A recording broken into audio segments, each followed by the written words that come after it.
I'd like to call this February 6, 2013 meeting of the Hampton School Board to order. Ms. Bowers, would you please call the roll? Mr. Harper? Here.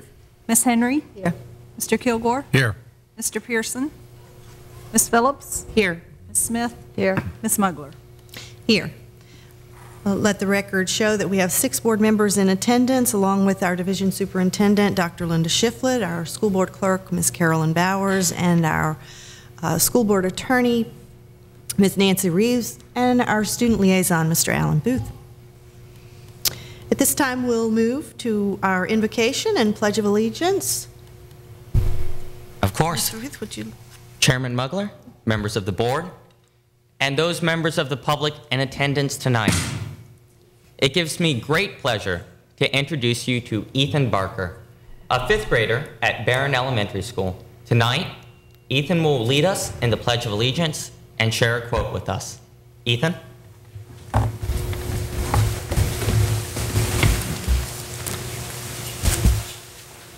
I pledge allegiance to the flag of the United States of America and to the republic for which it stands, one nation, under God, indivisible, with liberty and justice for all.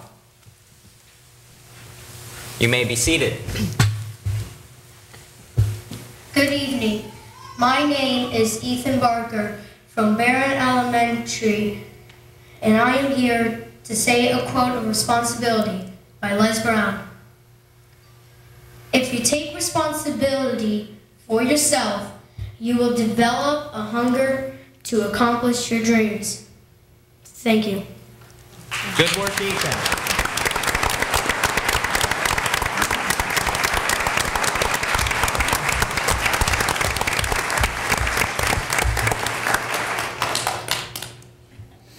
Ethan, if you come back up to the microphone for a minute, I don't want to keep you too long. It is a school night after all. Now, I had the privilege of speaking with Ethan before the meeting tonight, and I must admit, in my experience as student liaison, Ethan is one of the most extraordinary young men I have yet to meet. When you ask students about school at such a young age, they usually aren't quite too enthused about it. It's sad. But when I asked Ethan what his favorite subject was, he told me. I said math.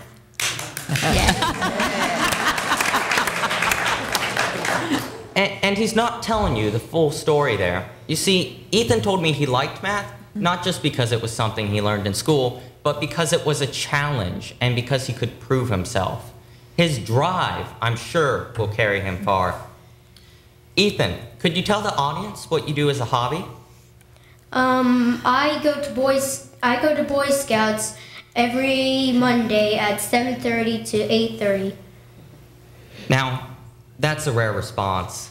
Usually you'd expect video games, sports, something like that, but Ethan's a Boy Scout. And between the combination of Hampton City Schools and the Boy Scouts, I'm sure he's an incredibly principled and well-rounded young man. It's a long ways off, but I'm sure that the day Ethan walks across the stage for either Phoebus, Hampton, Kecoughtan, or Bethel, it'll be a proud day for Hampton City Schools. Ethan, I understand you have some family in attendance with you tonight. Would Yes. they stand and be recognized? Oh, my.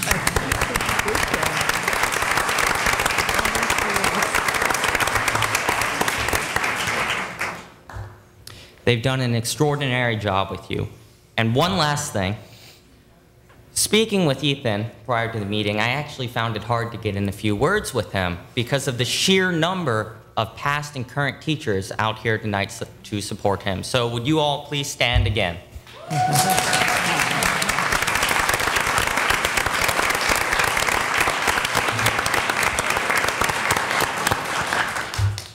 Thank you again, Ethan, for the pledge tonight and that excellent quote.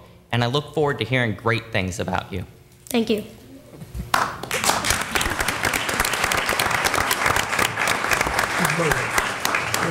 Yes, sir.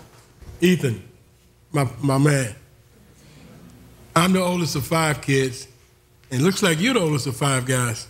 So those guys sitting behind you, they're watching every move you make, Your brothers I'm talking about. Not you. They are too. But Ethan, they're watching every move you make, and I think you're a perfect example of an older brother. So keep up the good work, my man. You got enough for a basketball team. Yeah, you must be the coach. Ethan, could you introduce your brothers to us, please? I have 4 little brothers: Evan, Eugene, Everett, and Elliot. Ease.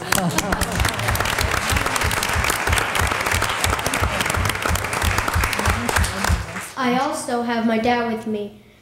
Unfortunately, my mom couldn't be here because she had work. So sad.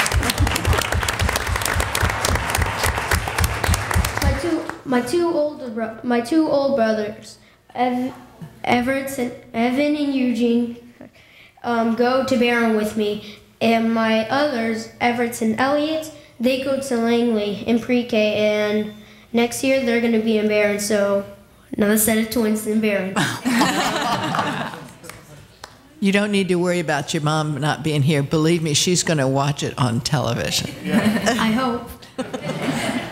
I'm sure she will. Ethan, very nicely done. You have quite an entourage you brought with you. Do you travel with a big group like that all the time? Yes, I guess. Who are you talking to, the teachers or my brothers? I guess you travel with your brothers most of the time. Thank you so much for being here tonight. Thank you. Nice job.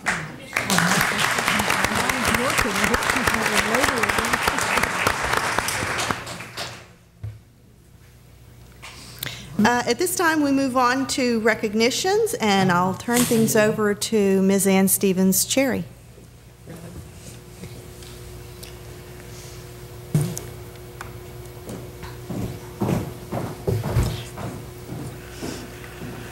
Ms. Mugler, Mr. Kilgore, thank you. I was down there trying to steal Ethan from Dad.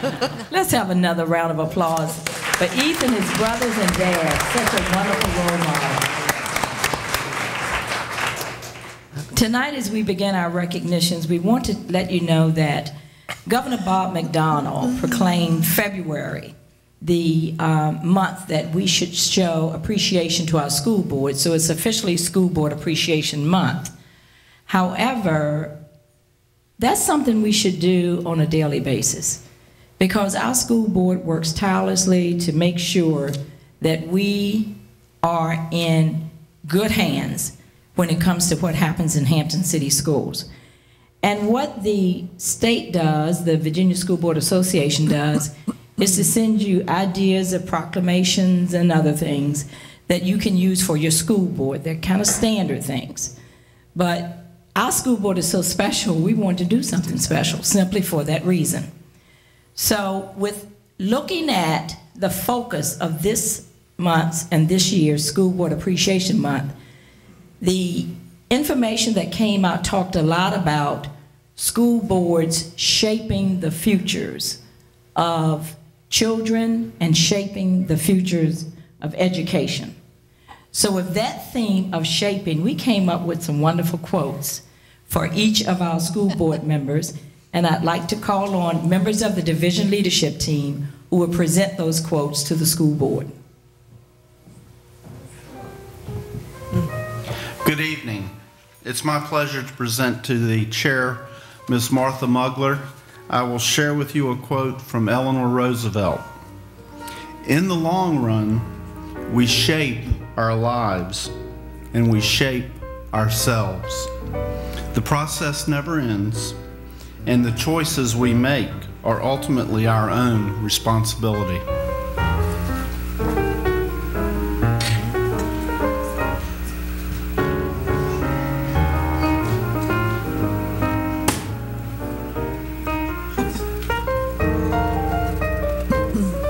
Readjusting. I knew that was going to happen at some point.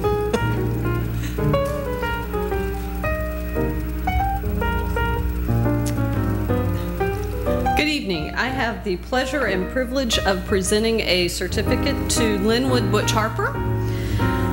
And this is a quote from Scott Hamilton, Olympic gold medalist and cancer survivor. Adversity and perseverance are things that can shape you. They give you a value and a self-esteem that is priceless.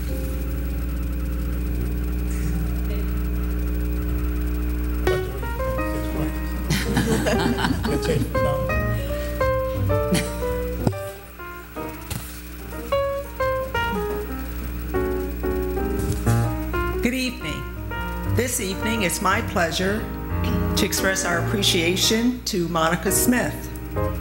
Tony Robbins said, "In essence, if we want to direct our lives, we must take control of our consistent actions. It's not what we do once in a while that shapes our lives, but what we do consistently."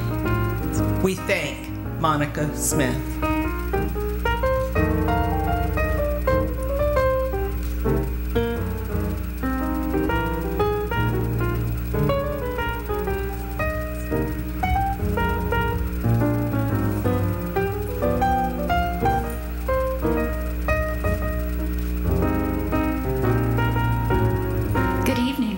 It's my pleasure this evening to honor Mr. Dave Pearson with a quote from Golda Meir. "Never erase your past.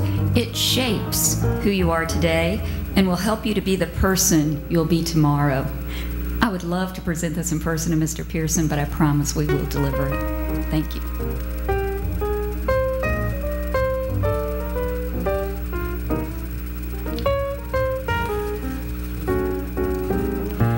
Cajano and I are honored this evening to present the next shape to School Board member Jennifer Phillips with a quote from actress and model Carrie Otis. "We come in many different shapes and sizes, and we need to support each other and our differences. Our beauty is in our differences." Thank you.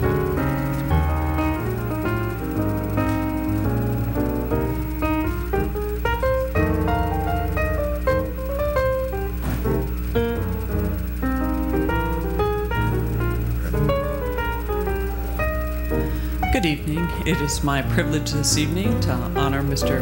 Joe Kilgore with a quote from Eric Hoffer.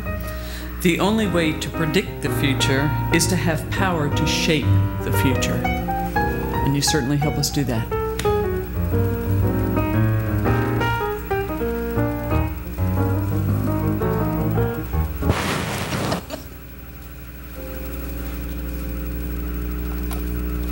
Good evening. Last but not least, it is my honor to present this shape to Mrs. Phyllis Henry with a quote from Bob Riley, former governor of Alabama. "No skill shapes a child's future success in school or in life more than the ability to read."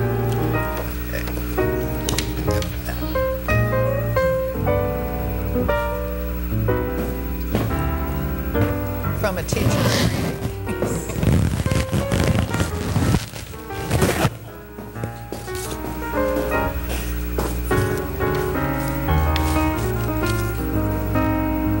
All of our shapes come together, showing the tireless work of our Hampton School Board. Would you please join me in recognizing them and showing your deep appreciation and gratitude for the work they do for the students and staff in Hampton City Schools. Let's give them a big round of applause.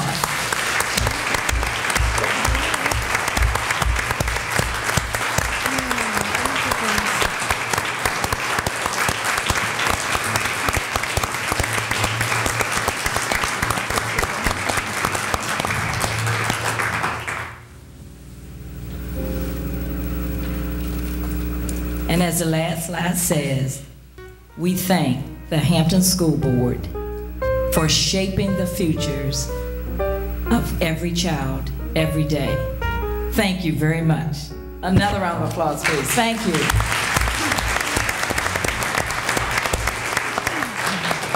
Now, Ms. Henry, I think you'll be joining me on stage.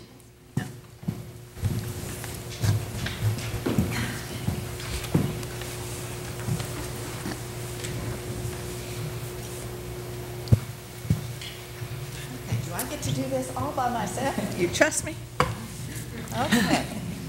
Well, school boards could only survive if we have good help. And we have some excellent help. And that is in the help, the person of our clerk of the school board, Ms. Carolyn Bowers, and our deputy clerk, Ms. Sue Barr. And the Virginia School Board has a certificate of recognition, but we had to do a little better than that, so we have a proclamation. Whereas the Virginia School Board Association has designated the third week in February as Virginia School Board Clerk Appreciation Week, and whereas the school board clerks are responsible for keeping accurate records of the meetings and proceedings of the school board, a record of all receipts and disbursements, and a record of all official acts. This building was named for a school board clerk. Did you know that? And whereas school board clerks maintain frequent contact with the public, including parents, employees, and the media, on behalf of the school board and superintendent, and whereas school board clerks in the performance of their duties are often required to work extra hours attending school board meetings, and whereas school board clerks join with school boards to help ensure that students achieve to their highest potential, and whereas the Hampton School Board joins the VSBA in recognizing the many and varied contributions of school board clerks. Now, therefore, be it resolved that in its meeting on the 6th day of February, the Hampton School Board also recognizes the third week of February as School Board Appreciation Week and salutes its board clerk, Carolyn Bowers, for an outstanding job. Signed this 6th day of February, 2013, Martha Mugler, Chair. Come on up here, girl.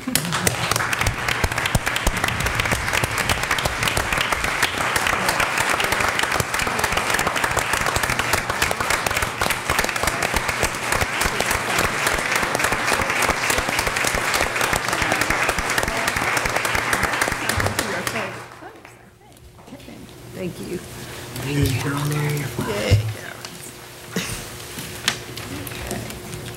It's gorgeous.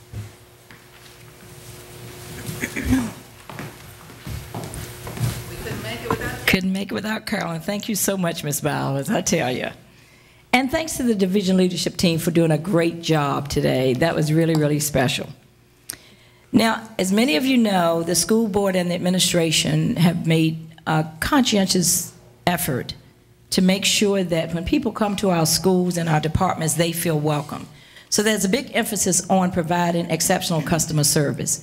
And for a couple of years, we have been acknowledging those people in our division who go above and beyond when it comes to customer service.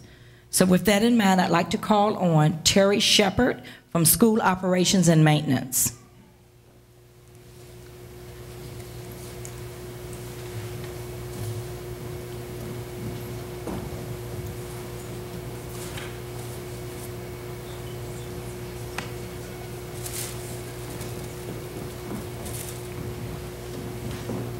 Hi, Mr. Shepard. Okay. You know someone, I know. Someone has nominated you, and we're going to read that nomination. But first of all, one of the things we do with the customer service piece is that nobody who gets the award knows who nominated them until the night of the school board meeting. That's the hard part. Okay, well, this is a first. You got 2 nominations. What? We've never, ever had that. Is Shelley Spain here? Would you please come up? It's one of the people who nominated you. Okay. She said, remember me? I need to come work on your air conditioning. And Miss Sandra Banks was going to try to be here. Is Miss Sandra Banks? Oh, great. Please come forward. As she's coming forward, let me read first what Miss Sandra Banks said about you.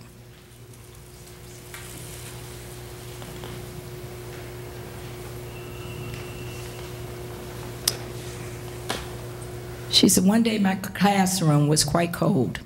My students and I were wearing sweaters, jackets. Mr. Shepard responded to a work order, fixed the problem, and to my surprise, the next day, he returned to check on the status of the heat in my classroom.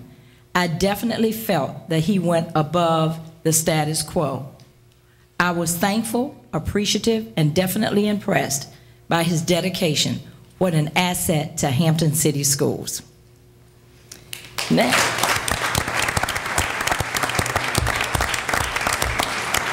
And now Ms. Spain wrote, Mr. Shepard came to my school on a call regarding an air conditioner that was leaking from my ceiling. Mr. Shepard took the time to solve the problem and spoke with me regarding the reason why the repairs had to be made. 1 month later, Mr. Shepard came back to my office to make sure that the leaks were gone. He was very pleasant and took the time to reassure me that if the problem persisted, he would return to take care of it as soon as possible. During my conversation with Mr. Shepard on yesterday, I shared with him that I was pleased with his level of knowledge as related to his job requirements. Mr. Shepard shared with me that his job is to make sure that the students, staff, and parents are comfortable in their environment. He also shared that he thrives on providing quality customer service and is dedicated to meeting the needs of HCS. I really appreciate his sincere concern and quality customer service and feel that he is compassionate about his job and is an asset to Hampton City Schools in every capacity. For these reasons, I feel he is so deserving of the Dove Customer Service Award, and we couldn't agree more. Congratulations.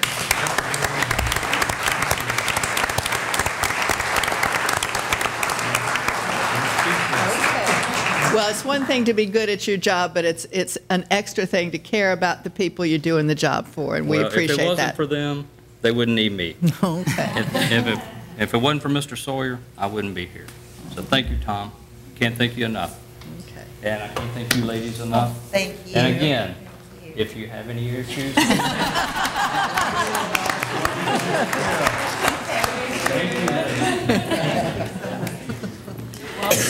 Oh, it's wonderful when people are appreciated. Thank you so much. Tom, please stand because he was so right. You have great people, and it takes a great leader.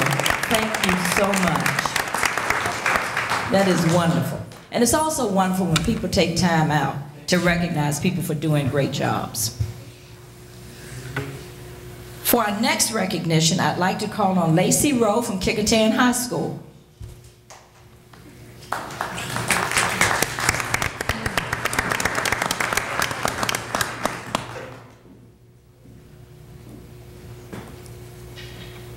Hi, honey.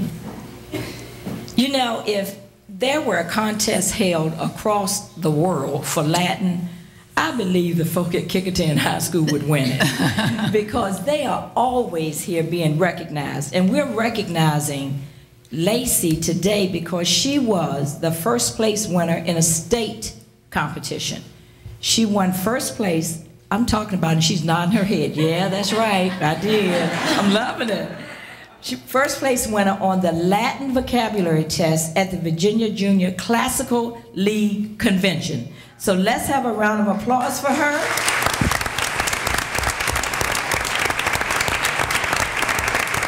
And there is no way that we could make this acknowledgement without calling on Dr. Lisa Auger, from Latin teacher from Kickertan. Is she here? Want you to come up and tell us something about this very prestigious award. This is an advocate for children. I can tell you, she loves those students to death. And when it comes to Latin, I don't know what she's talking about, but I can tell you, they know what she's talking about, and they love her for it.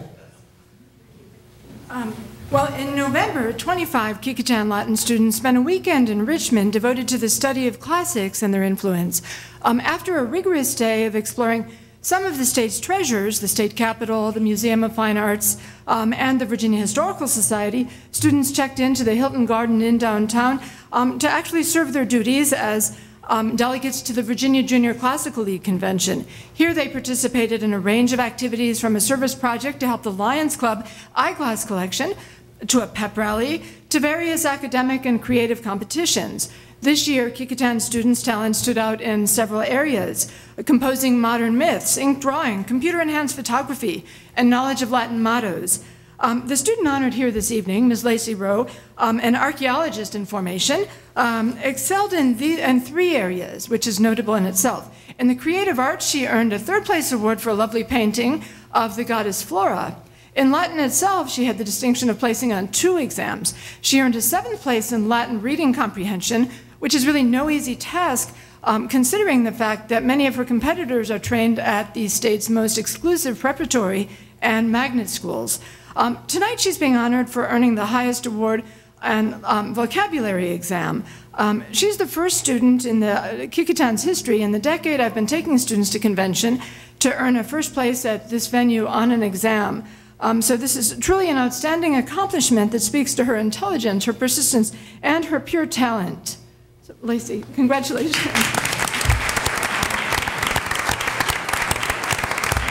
Our certificate reads, congratulations, Lacey Rowe, Kecoughtan High School, first place winner Latin vocabulary test at the Virginia Junior Classical League Convention. My Latin teacher used to give us a pass on homework translations if we would enter the contest. But that didn't make us win. You know, that you have to do on your own. I know you do everything to encourage their participation in all these wonderful events, and thank you for that, and congratulations, Lacey. Thank you very much. And we can hold it.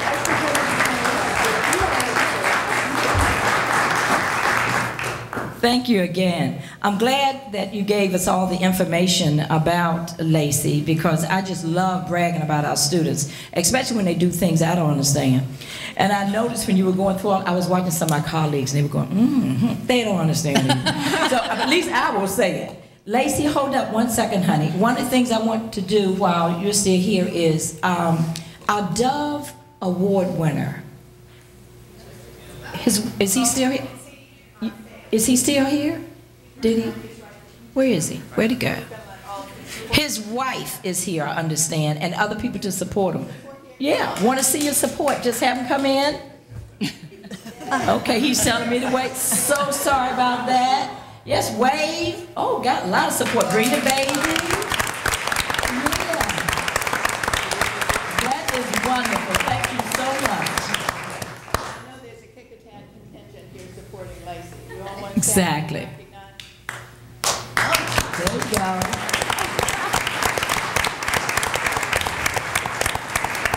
Okay, thank you so much. Family, here, Lacey.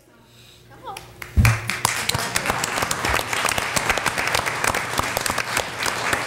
That's excellent, and thank you for making us look good in the Hampton City Schools, okay?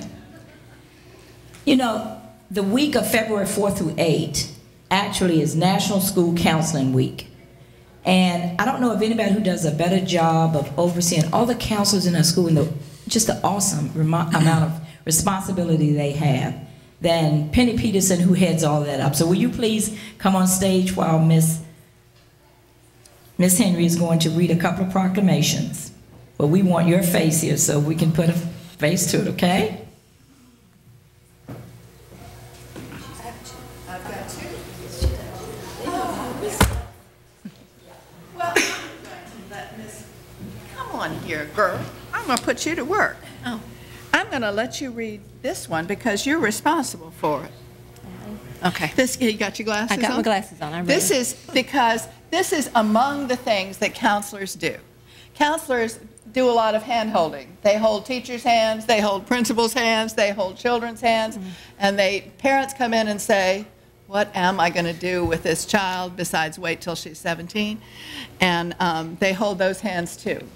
They also have to test every child in the world 400 times and try and help them get to college. Through college. Through college. Find a job. Oh, please, parents say, find them a job. All those things counselors do. But in addition to the things they've been doing, they've been working on making February Bullying Awareness Month. So I'm going to let you read this proclamation before I read the other one. Okay, I'll be happy to. Proclaiming February 2013 is Hampton City Schools Bullying Awareness Month. Whereas bullying is physical, verbal, sexual, or emotional harm or intimidation directed at a person or group of people, and whereas bullying occurs in neighborhoods, playgrounds, schools, and through technology such as the internet. Whereas various researchers have concluded that bullying is the most common form of violence affecting millions of American children and violence and adolescents annually. Whereas thousands of children and adolescents are targets of bullying annually. Whereas targets of bullying are more likely, to acquire physical, emotional, and learning problems, and students who are repeatedly bullied often fear such activities as riding the bus, going to school, and attending community activities. Whereas children who are bullied are at greater risk of engaging in more serious, violent behaviors. Whereas a large percentage of children who are bullied believe that adult help is infrequent and ineffective. Now, therefore, be it resolved that the Hampton City School Board proclaims February 2013 as HCS Bullying Awareness Month, and be it further resolved that our schools be encouraged to engage in a variety of awareness and prevention activities designed to make our schools safer for all students and staff. Okay, and this is signed by all the board, but it's more than a proclamation. All the counselors have been part of teams in every building to do things to make children understand how to feel good about themselves, how to treat each other kindly, and how important that is. And with the horrible stories in the news now, we know this is a very, very important thing for children to learn in school, to learn that someone is on their side, that there is an adult they can talk to, and that they can be kind to each other, and that makes a huge difference every time they smile at their friends. So thank you to all of your teams for the bullying efforts, the anti-bullying and kindness efforts we're doing in Hampton City Schools.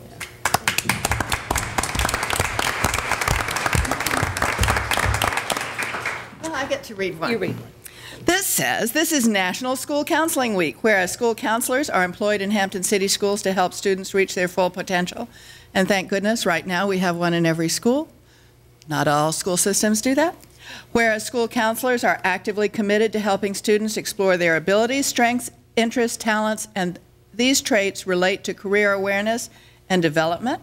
And whereas school counselors help parents focus on ways to further the educational, personal, and social growth of their children.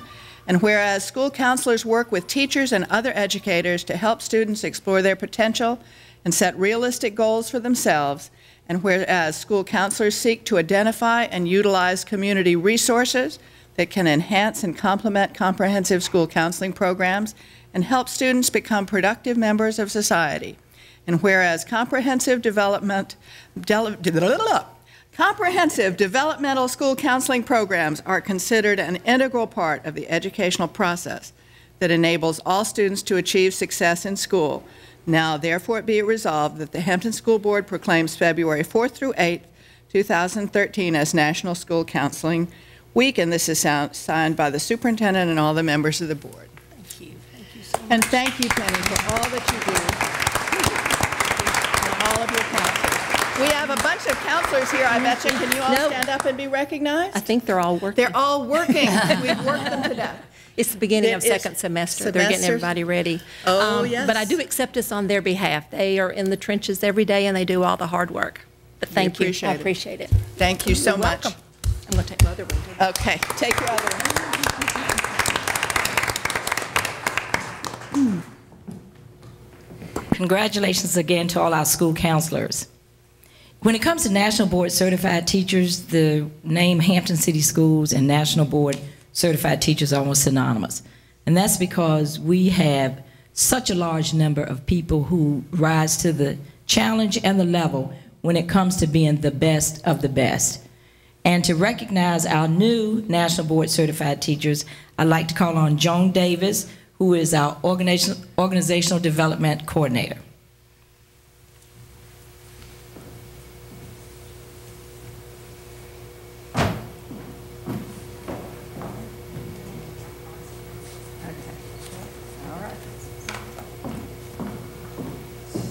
We are again very proud that we had a large number of National Board Certified Teachers. It's a very grueling process. A lot of families got their lives back in November when it was over. So I want to tell just a little bit about each one of them so that you can recognize their hard work. First is Tiana Anthony. She is a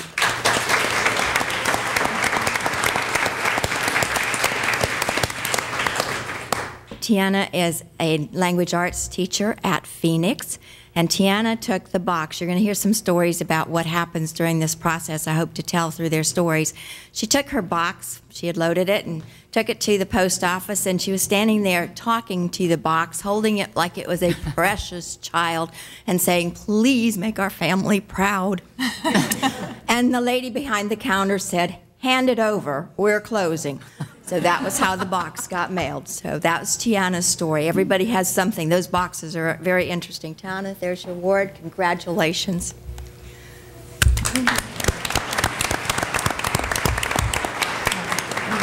The next one is Dawn Barthlow. She's a science teacher from Kickingham, and Dawn also has a story about filling the box. They ask you to do all of this writing, and then when it comes to putting things in the box, they have to go in exactly in order. The paper clips have to go exactly where the paper clip's supposed to go. There's all these different things. Dawn has 4 cats, and Dawn was packing her box. She had everything out, ready to go, when 4 cats came screeching through, and all the papers went every which way. So Dawn got to repack her box. Congratulations, Dawn.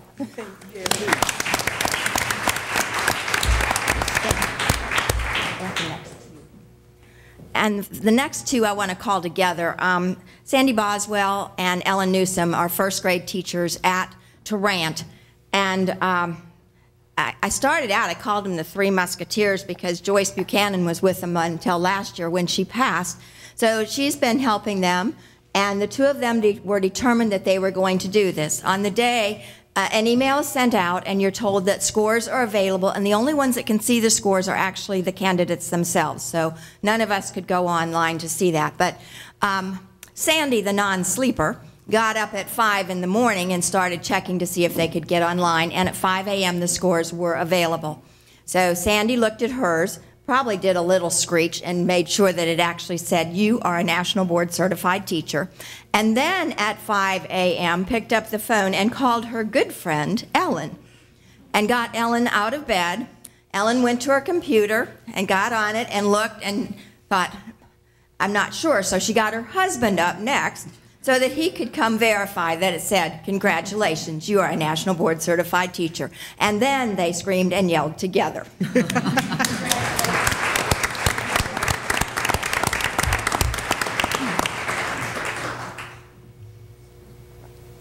Next is Julie Casebolt. She is a music teacher at Tucker Caps. Julie had a tough year the first year. She was diagnosed with ADD. Her father passed away, and the town of Joplin, Missouri experienced a horrible tornado. And those kind of all tore Julie apart. But she persevered, and through all of that, she became a National Board Certified Teacher this year. Congratulations, Julie.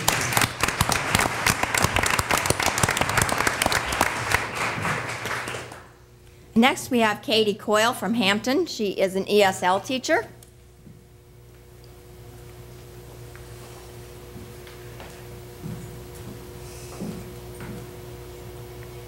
And Katie, tell me your story. Just give me one word. Oh, Katie and her husband. I'm so sorry. I looked at Katie and her husband had this. Both of them were going through a process at the same time. He was getting ready to become a staff sergeant, which required a lot of work. He was gone for 6 weeks. She was working on hers, and so finally they just decided to take the house, and he got first floor and she got second floor, and that's where all the papers were until the process was done. So congratulations, Katie.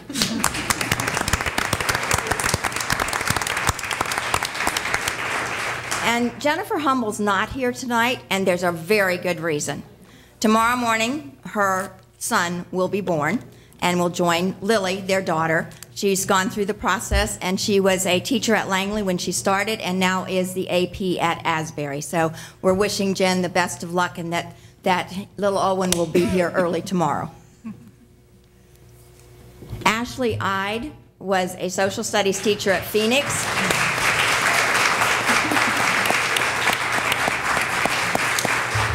She is currently the AP at Barron.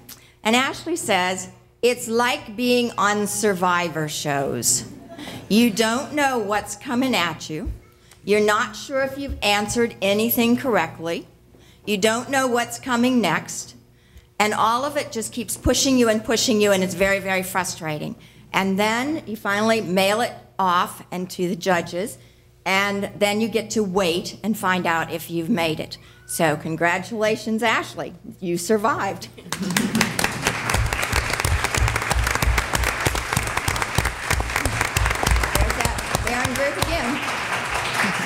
Whitney Ketchledge is a marketing teacher at Kickingham. Whitney started this, and like all, she was overly busy, but she still thought she could accomplish National Board. She had some good friends who were National Board Certified Teachers, and they became her mentors, her helpers, her support. About halfway through, she realized that maybe working on her doctorate and doing all the other things and taking on instructional leader roles might have been a little much for taking on National Board at the same time. But she persevered. About January, February, they went flying by, and they have to be mailed by the end of March. At that point, Whitney was in dire needs, and her friend said, "You can do it," and she did. Congratulations.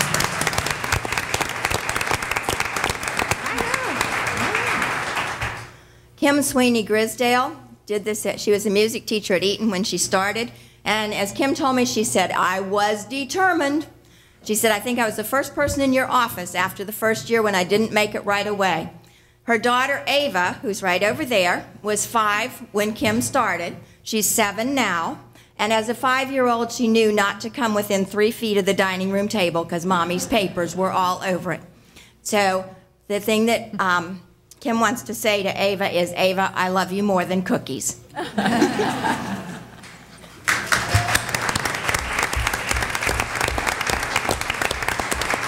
Rebecca Whitehead. There seem to be lots of babies that happen with National Board. It's happened over the years, and Rebecca's no different. She went through her portfolios, got those all sent in. That's the end of March. And then you have to do 6 assessment centers. By the time she got to the assessment center, morning sickness had also taken over. And so she didn't do so well on her assessments and had to redo her assessments this past year. She was to take her assessments on a Saturday. The Friday night is when the tornado came through Merrimack Shores in downtown Hampton, and she has family living there. She went and finished her assessments and then went immediately to help her uncle, Ken Crum, who's the principal at Spratley, to clean up his yard. So this time it was worth it, and Rebecca is a National Board Certified teacher.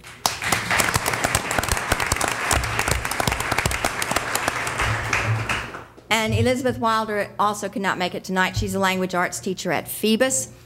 Elizabeth, you have to pick some students and show their work. And so Elizabeth had been thinking about which 2 students she really wanted to focus on, and so she spent all weekend going through student papers and finally determined that these 2 students would be the perfect ones to show how much they had learned in her classroom. She got to school on Monday to find out that one of them had moved to Florida over the weekend. Okay. So we want to congratulate Elizabeth also. These are our new National Board Certified teachers, all 12 of them.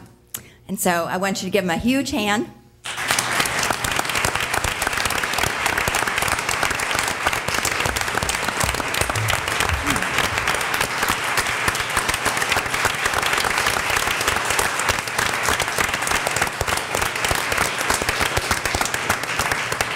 And with the people that are here in support of them, please stay standing.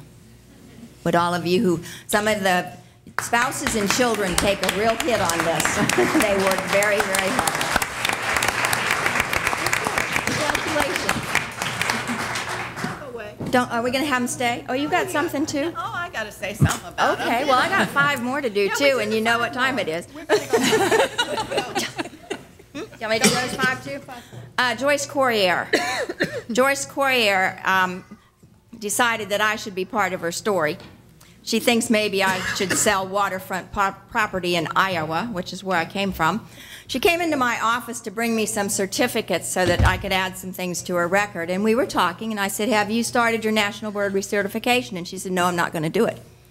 I said, "Really? Why not?" "It's too much work, and I've got a lot of other things to do, and I don't have time to do it." Long story short, when she left, she was already registered to start on it. And she said, "I really do thank my older sister, me, for pushing her to make it." So congratulations, Joyce. You did it again.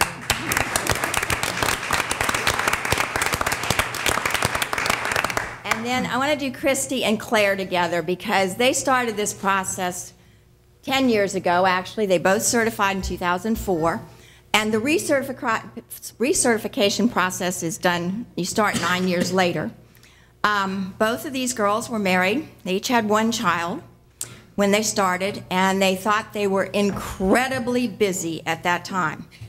And as they reflect back on the time and the friendship over the years, and the thought, last year I did have to convince them, and I'm pretty good at that, to convince them that, yes, you are going to redo this. You've done it, and you can do it again. They now each have 2 children. Claire says, I've moved a lot. Had a lot of things happen to me. Have 2 wonderful children, 2 husbands, 2 whatever. That's Claire.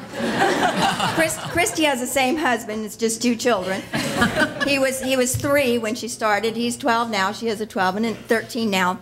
So, and they just want to talk about the process, that it's very grueling. They thought they were busy then. Now they know that they're really, really busy with children, with 2 children and all the sports and everything else they're involved in. But how this has kept their friendship going also. So congratulations to both of you.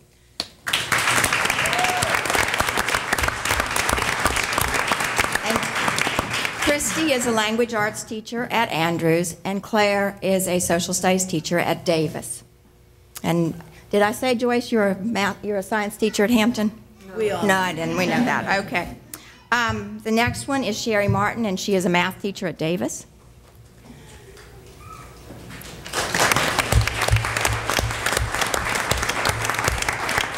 Sherry wanted her children to be really well behaved when she was taping them, so she told them that it was really important because they would be watching the children, the students, and not her. In the process, Sherry made a couple of mistakes. She misset the timer on the Promethean board, and she gave some bad directions, and finally one of her students looked at her and said, "It's a real good thing they're looking at us because you would fail." Congratulations, Sherry.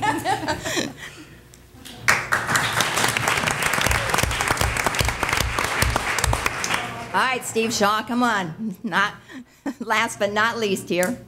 Steve is a social studies teacher at Phoenix.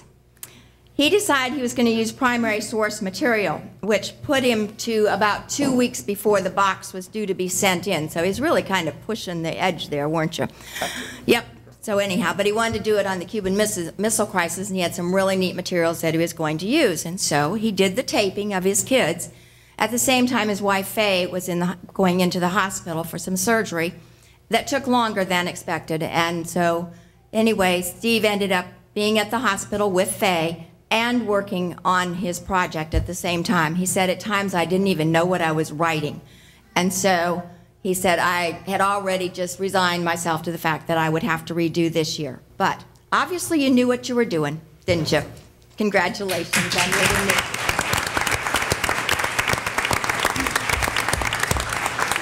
I'm sure you haven't missed the fact that all these national board certified teachers have a mother hen here. Yes. Who is behind pushing the chicks along. And she has the little reinforcements in Sue Lively, who's part of the team. And the other thing you noticed is that they help each other out. And that speaks not only to, well, it's a whole story of Hampton City Schools. There are generations of folks who have lived in this city who know that we've always had wonderful teachers, and they can name them for you, the ones that they dearly loved, the ones that made a difference. And now we have outside evidence backing up our anecdotal stories about Hampton City teachers.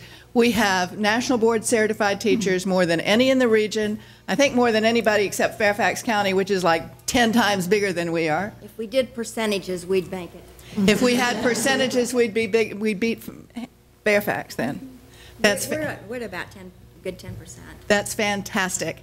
And it speaks to the commitment of all these teachers to their job, to their children's future, to their students' future, and their commitment to keep getting better and better and better at the job that they do. Because one thing every good teacher says at the end of the year is, oh, if I had just done this differently. There was just that one child that got away. There was just one thing I wish I'd done a little better, and they're working on it. As good as they are, and as much proven evidence we have as good as they are, they're trying to get better and better every day, and they're helping each other doing it by collaborating. So thank you all so much. We're terrifically proud of you. Would all the families and the faculty who are supporting them please stand up again? Let's give them another round of applause.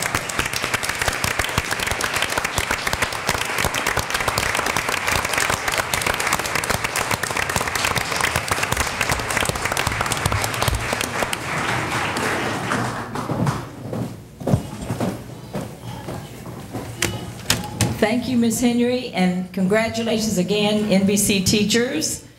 And let's have a round of applause for all the wonderful people who came on this stage tonight to be recognized for wonderful things being done in Hampton City Schools.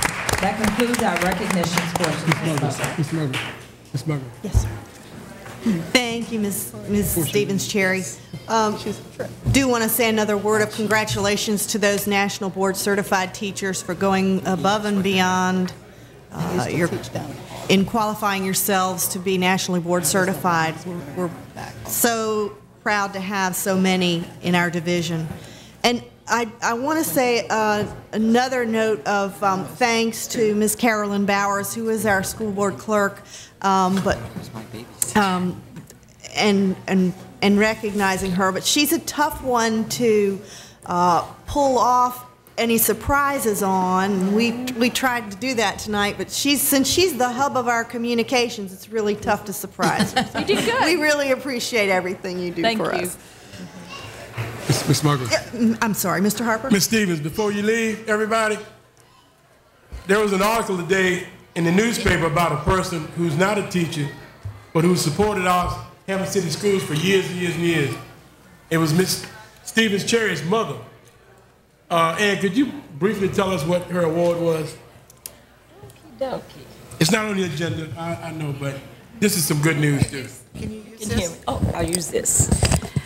My mom, who is 86, is a Hampton resident, lives in the Width section on Gloucester Street, and each year contributes to the Daily Press Holiday Fund. And this year, when she did it, she not only did it in honor of my father who passed away, but also 2 of our ministers who had passed away. And the Daily Press, unbeknownst to many of us, had a contest wherein at the end of the Holiday Fund contest, they drew a name, one name only, and that person would win an automobile. And yesterday, my mother called me crying, and I was like, okay, who died now? Only to find out it was her happiness because she had won a 2013 Camry LE from RK Toyota. So I just wanted to say that because she's always been a very good supporter of Hampton City Schools. She tells me I have a sister, which is news to me since I'm an only child, but she says her name is Dr. Linda Shiflett. So it's good to know that, hey, whatever works. And she's very, very supportive of this Hampton School Board and every one of our children. She retired years ago from Fort Eustis as head of finance, and she keeps files. She works every day. She keeps files. She has them on all 4 of our high schools. I don't know what's in them except paper clippings, but she's a Redskins fan. She keeps notes on them too. But she really is a supporter of Hampton City Schools, so thank you. That's awesome.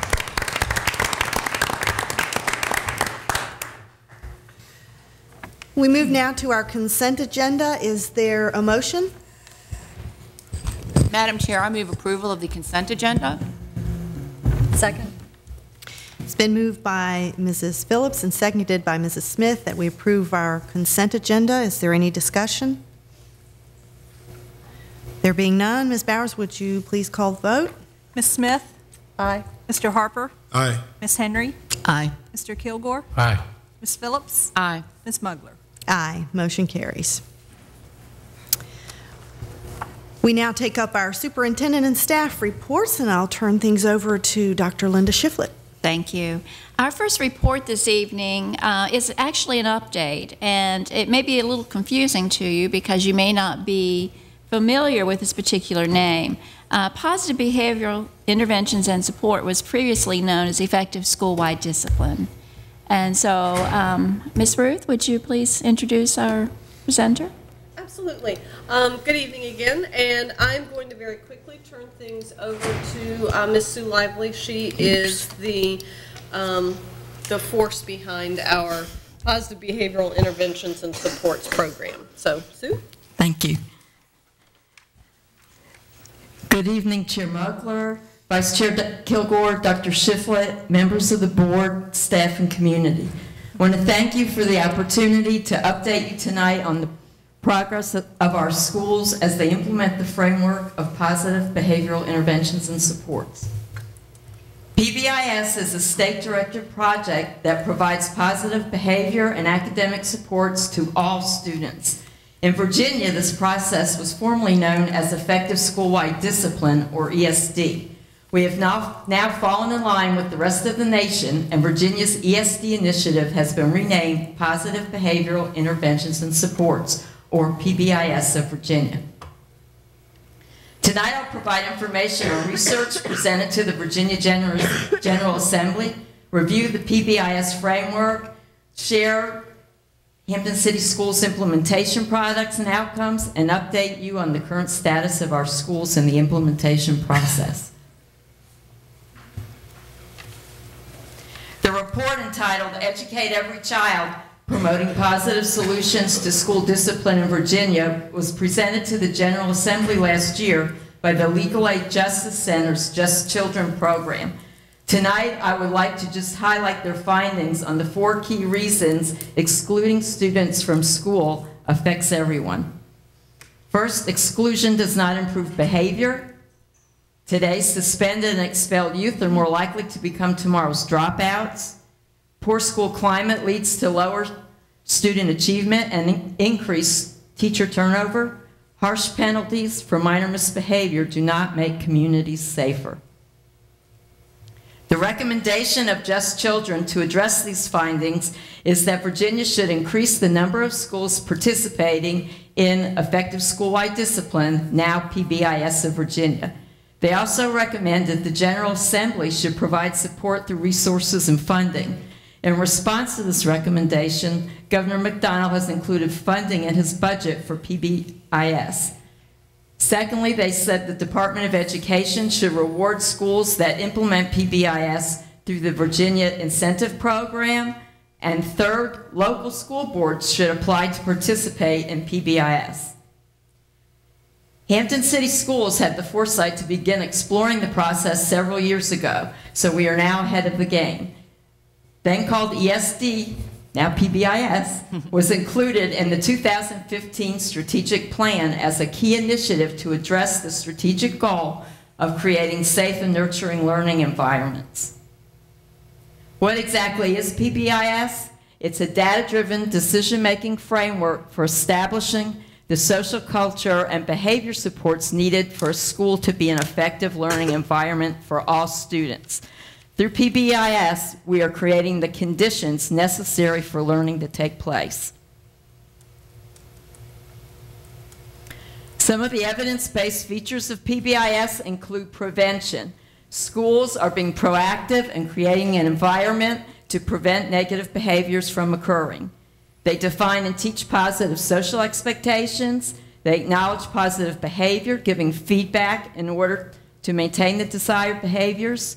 They arrange consistent consequences for problem behavior. PBIS also includes ongoing collection and use of data for decision making. This is a shift for schools. We look at academic data, but not always behavioral data. Interventions and supports are put into place for students to address their needs, and then we support staff through sharing of evidence-based practices on how to respond to behavior.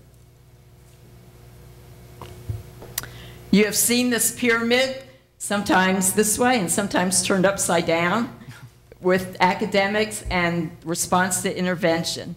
This is also how we organize the continuum of support for behavior. The green is what we do for all students. It would be the core curriculum in academics. For behavior, it's the school-wide expectations. We know that about 75 to 80% of students will respond to the universal school-wide supports, green on the pyramid. About 15% of students will require something in addition to the school-wide support, such as a small group intervention. 3 to 5% of students require the most intensive level of individualized support. The goal is to increase the number of students responding to the universal supports, or the green, so we have less students in the yellow and red tiers needing interventions. I'd like to share with you some products of what schools are doing in each of the tiers. The first tier, Tier 1, what we do for all students, the green.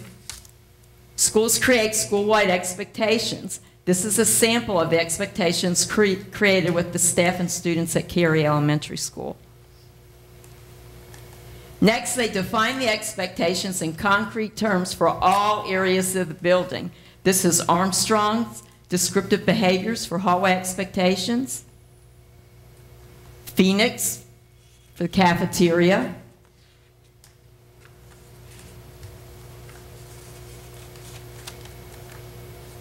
and at the secondary level, matrices are created with all the areas in the building on one matrix and displayed in classrooms. This is Hampton High's. Lessons are then created to teach behavior. This is a sample lesson plan from Hampton High School. Lesson plans were written and given to all teachers. During the first 10 days of school, at a designated time of day, everyone with students taught the same lesson on the school-wide expectation of respect. At the elementary level, the lessons are taught in specific areas: bus behavior on a school bus, cafeteria behavior in the cafeteria. They also create booster sessions as reminders. Asbury has created videos to remind students of expectations in the morning announcements that students created. I'm going to show you this first sample of being safe on the playground. Whoops, there's no sound. Sorry.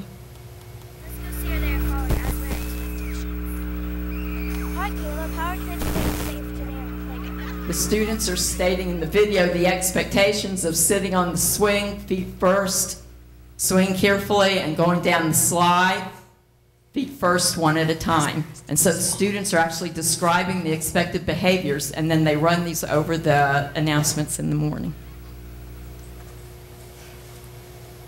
Staff then positively reinforce behavior. Last year, Davis Middle School had a wall of fame, and the pause had names of students that have not had a discipline referral for the entire quarter. Some Spratley students created this board in a class activity to recognize students with points for positive behavior in the cafeteria. Classes then earn the right to have open seating and choose their own seat versus sitting at assigned tables. In addition to prevention, Tier 2 and 3 interventions are put into place depending on the needs of the students. Here's a sample of how Langley Elementary used their response to intervention pyramid and created a resource map of all interventions provided for academics at all tiers on the left and behavior on the tiers on the right. This graphic reminds staff that academics and behavior go hand in hand. Teams then use the problem-solving process to address the behavioral needs in their building. They use data, put practices into place to support students with interventions, and systems to support staff to ensure they have the strategies needed for successful implementation. This school uses Google Docs to share staff best practices that they share during their collaborative team meetings. Schools also collect data on referrals. This is Phoebus High School from last year. As you can see, attendance issues are always a concern, not just at Phoebus, but at all the high schools. So they're putting practices into place through the problem-solving practice to address this. For example, high school teachers are now doing hall duty, dismissal duty, cafeteria duty, and standing at doorways between classes to greet students and encourage them to enter on time. Data is also used to show growth and celebrate. Davis Middle School is showing positive results. 2010 was their baseline data before PBIS, and after the first year of implementation, they saw decreases in referrals and suspensions, which was the goal of the Just Children program I mentioned earlier.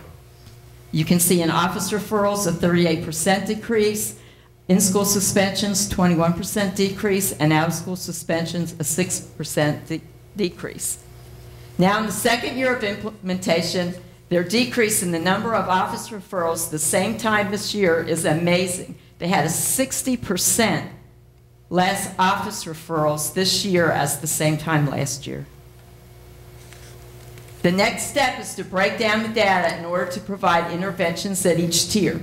So you can see they took their students and they put the number of students that needed interventions on the different tiers from the pyramid.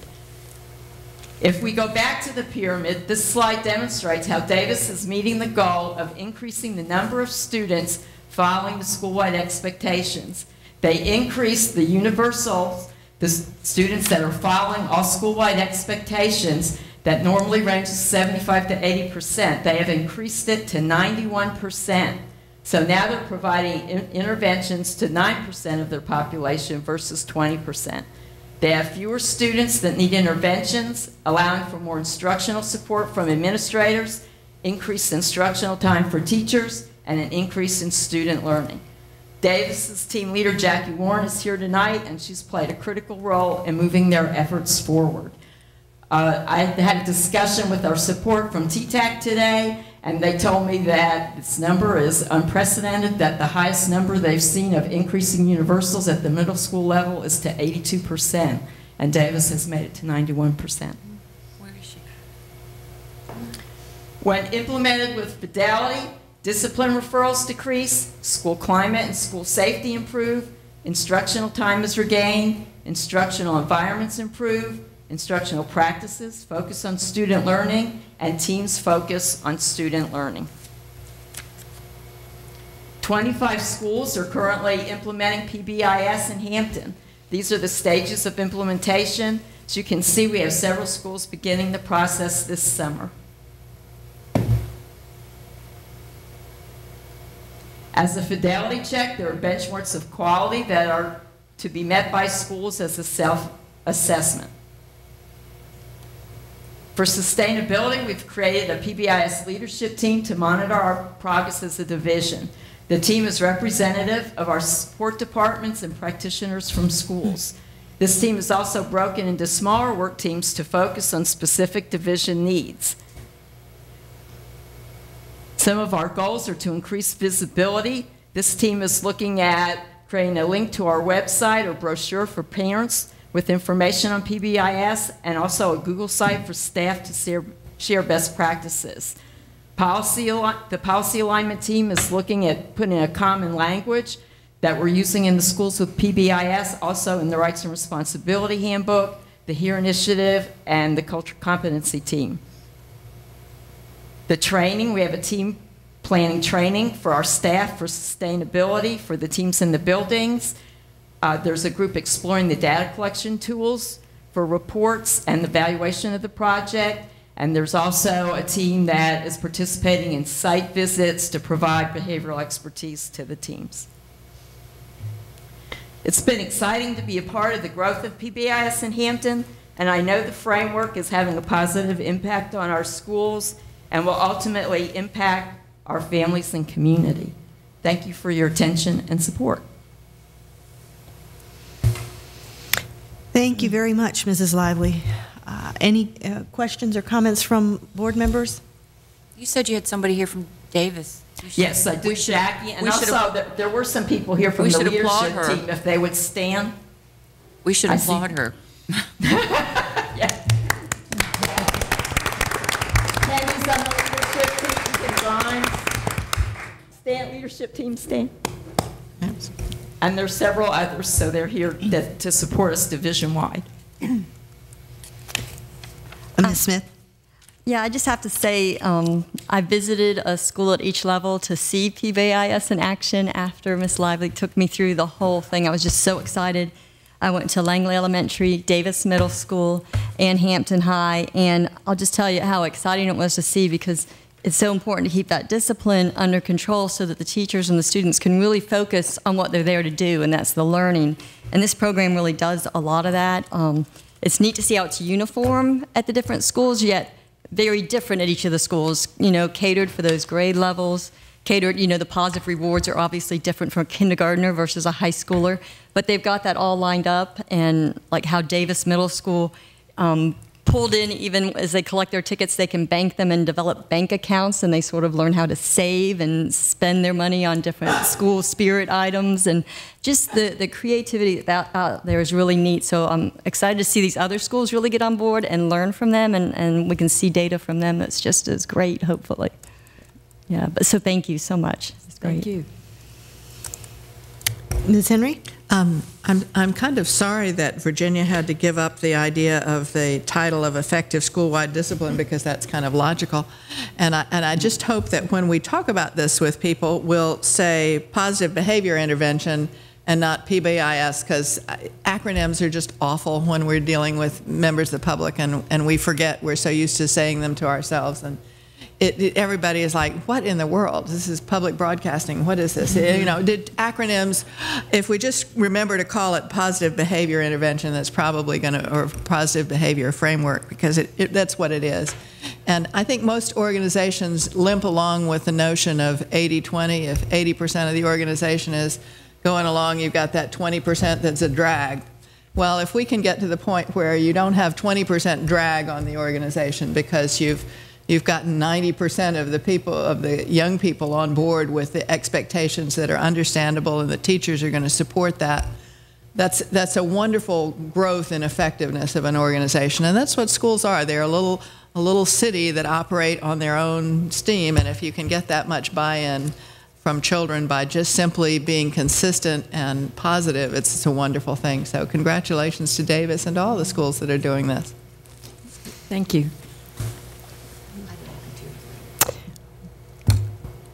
Thank you very much. Dr. Shiflett? Thank you, Ms. Lively. We certainly appreciate all the work that you've done in this area, and the results are certainly paying off for us. Thank you very much. Our next report is Dr. Patricia Johnson. She's going to give us an overview of curriculum development in Hampton City Schools. Dr. Johnson? Thank you, Dr. Shiflett. Good evening, Ms. Mugler, Mr. Kilgore, members of the board, ladies and gentlemen. This evening, I will just give you a brief overview of our curriculum development process, and I am pleased to be able to follow Mrs. Lively, because once you have created those safe, nurturing learning environments, the curriculum can take over.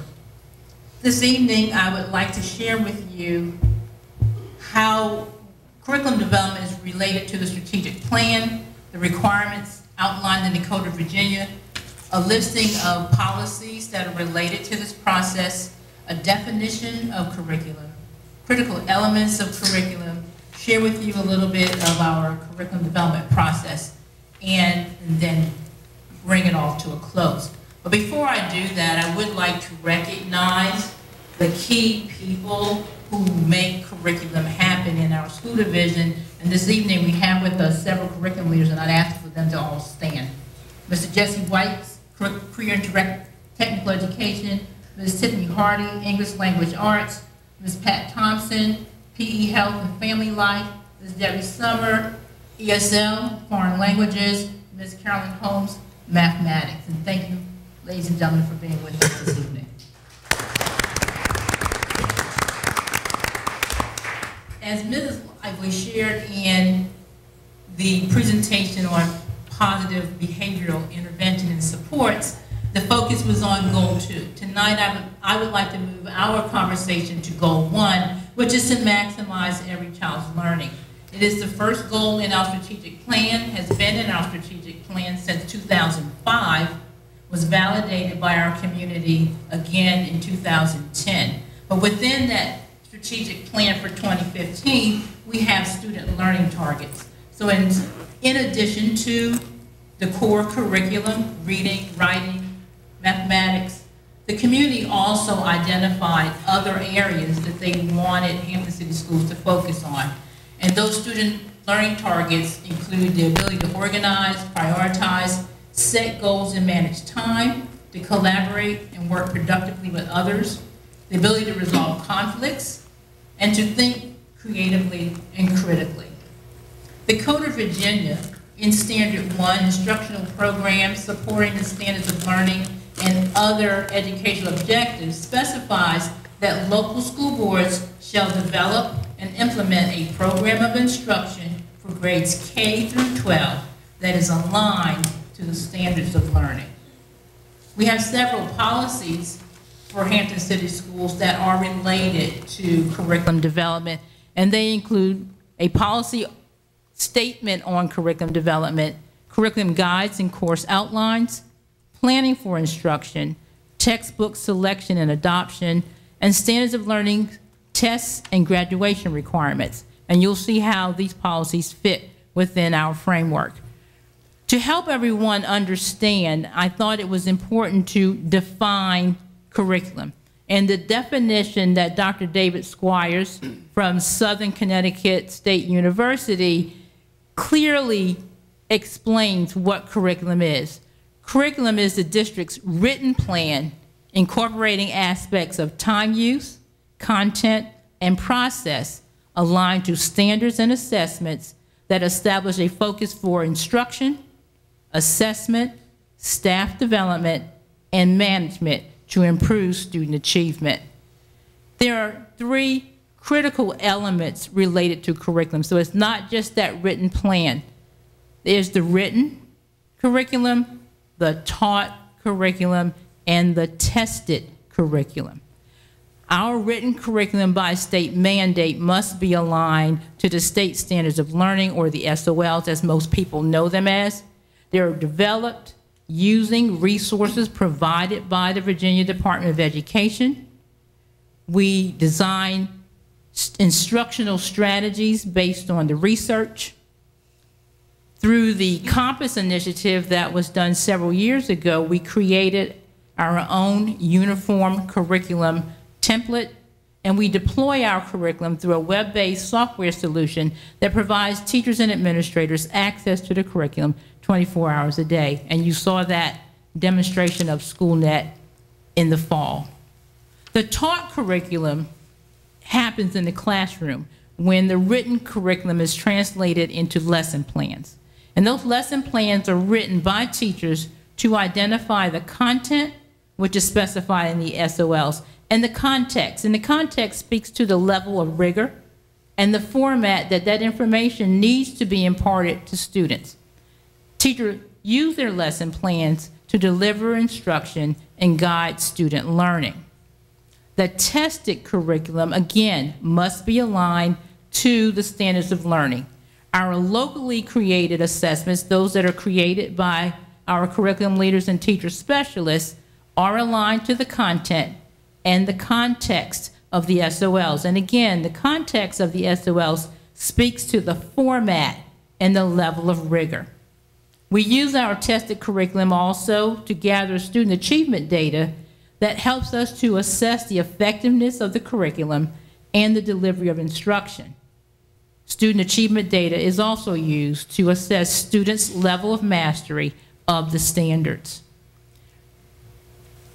To develop our curriculum or revise it begins with a review of key documents created and provided by the Virginia Department of Education, beginning with the SOLs that identify the expectations for student learning and achievement. The curriculum frameworks provide detail about the specific knowledge and skills that students must possess to meet the standards. And the Department of Education has also provided enhanced scope and sequence guides that provide sample lesson plans and instructional resources that help to align instruction with the standards.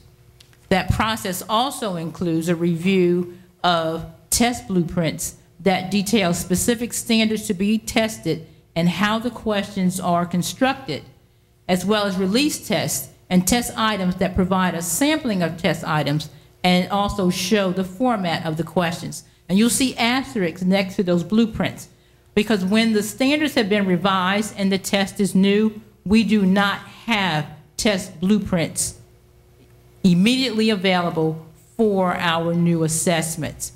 The testing blueprints give us an indication as to which of the standards will be tested and focused on more heavily than others, and that helps to guide the pacing that we put in our curriculum. And the release tests give us opportunities for students to practice.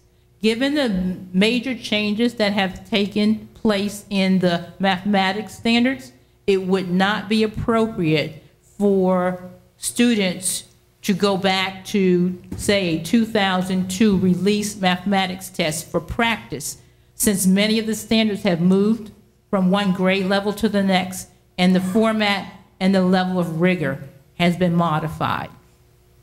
We also take the opportunity during our process to compare our current curriculum to any changes in the standards to determine what to add, what to modify, or what needs to be removed.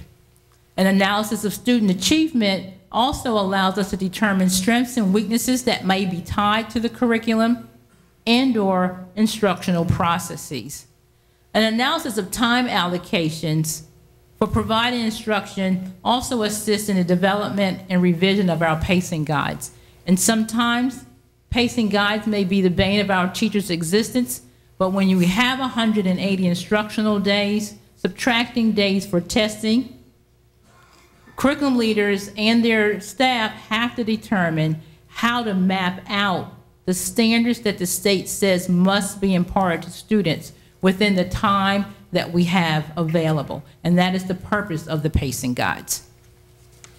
We also use our curriculum development process because that tested curriculum requires that we develop and/or revise our benchmark tests, again, aligned to the standards, both in content and rigor. We use our curriculum and the standards to identify and/or develop instructional resources and to select our textbooks. The curriculum development process also drives our professional development activities, where in the case of new standards, it's necessary to orient teachers to those new or revised standards, adjustments to the format of the assessments, such as the technology-enhanced items, where now assessments may include open-ended responses. You've heard of drag and drop, hot spots.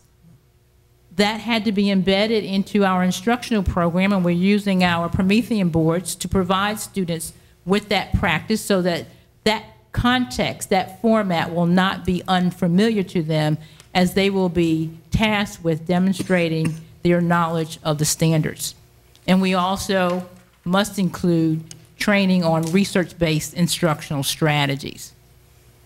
The process of developing and/or revising curriculum is not just within the purview of the curriculum leaders and teacher specialists. We go out to our teachers with expertise in specific content areas and enlist their time, energy, and expertise to develop curriculum. So it's a team effort, not just at the central office, but we also utilize the support of teachers. All of our curriculum leaders and the members of their teams participate in professional development provided by the Virginia Department of Education for supervisors of those respective disciplines.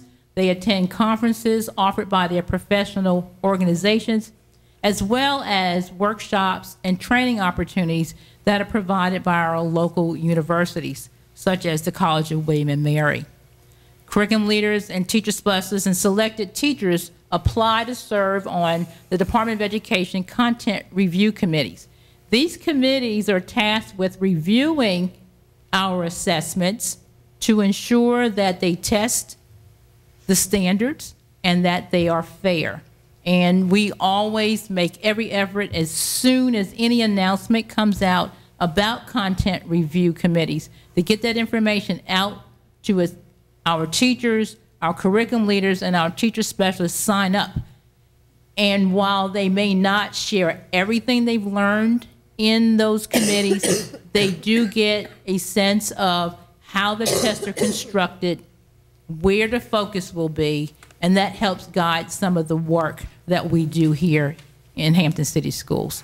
Curriculum development is an ongoing process, one that we do for continuous improvement with the changing student needs driving the process, constructive teacher feedback. So when a curriculum is created, and if it was done in the summer, we don't stop there and then everybody teaches and then we give the test in the spring. We constantly solicit feedback and input from teachers. We're looking at data to see where students' strengths and weaknesses are that may be tied to the curriculum and making those corrections, which was one reason why we wanted a web-based solution, because we can make corrections to our written curriculum in real time.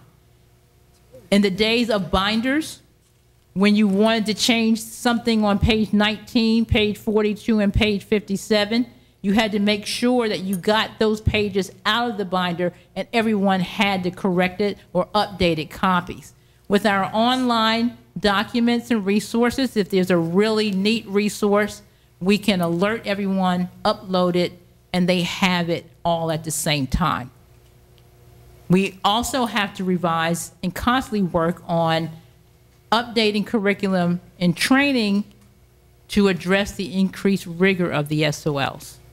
So while standards may change and teachers have strategies, some strategies are not appropriate for the increased rigor.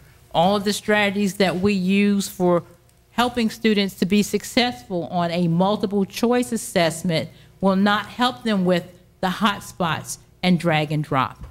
So we must include the context of the assessment within our instructional program and our curriculum to ensure that our students are going to be successful. And because our curriculum departments stay up with the current educational research, they learn about additional strategies and resources that we need to bring to the attention of our teachers to strengthen our instructional program. So in closing, as you saw on that previous graphic, curriculum development is an ongoing cyclical process, not one that starts, say, in the summer and then we revisit the next school year, but it's ever-changing based on the needs of the students and teachers.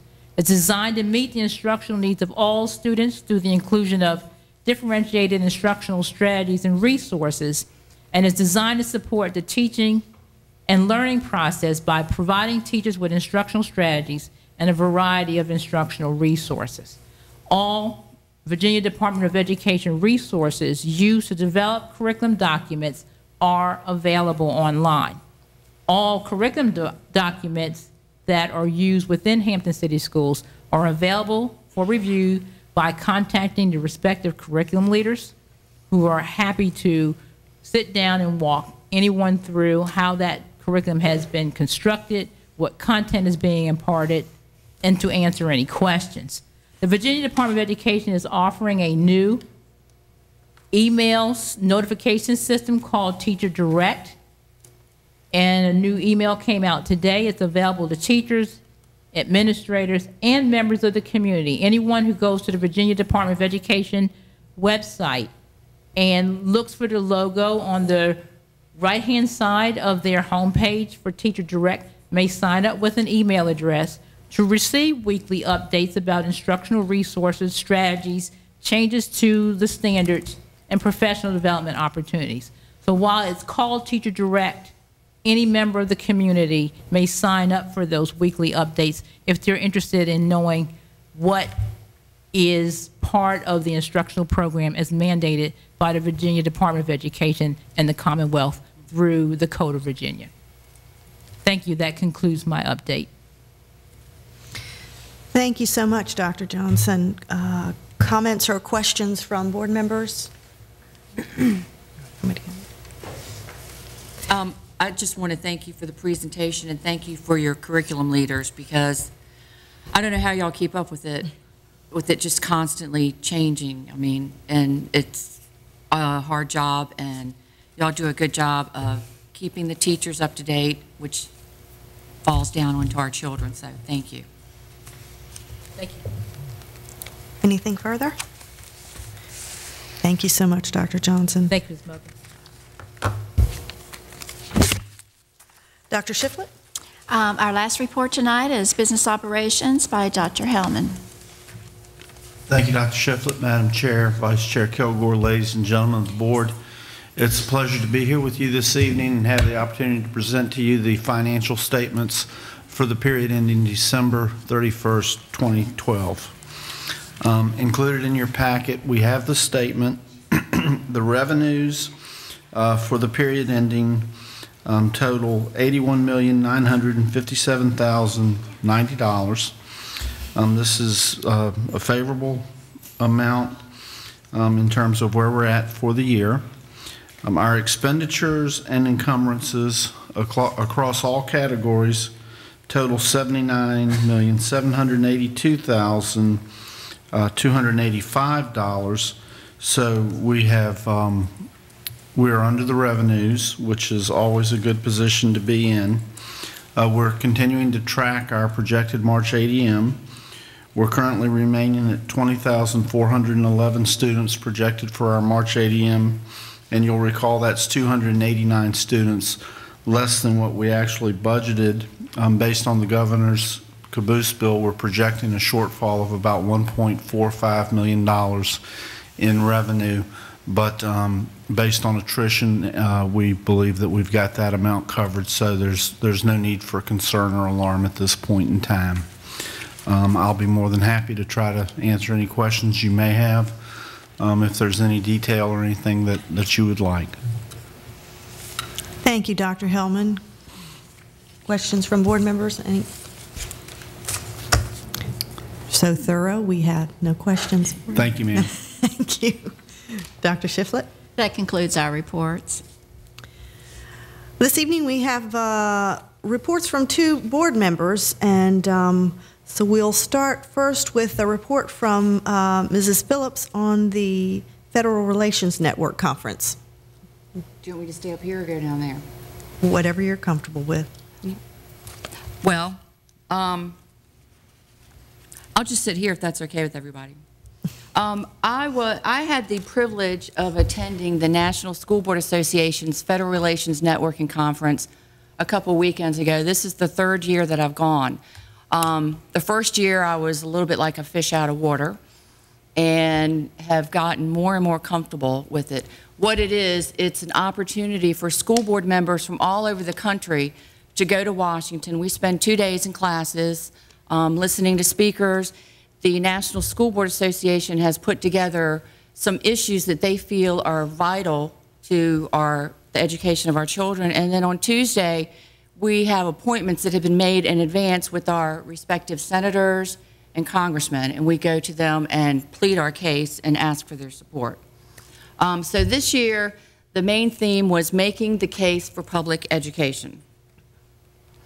And these were just some couple of pictures that Dr. Shiflett pulled off of the website for the Facebook page from Virginia School Board Association. But if you go to the Virginia School Board Association's main page, you will find that Hampton City Schools is the featured school on their front page today. It's like a continuing slideshow of some of our teachers and kids and classes. These were the 3 big issues: sequestration, reauthorization of the Elementary and Secondary Education Act, and support for public education.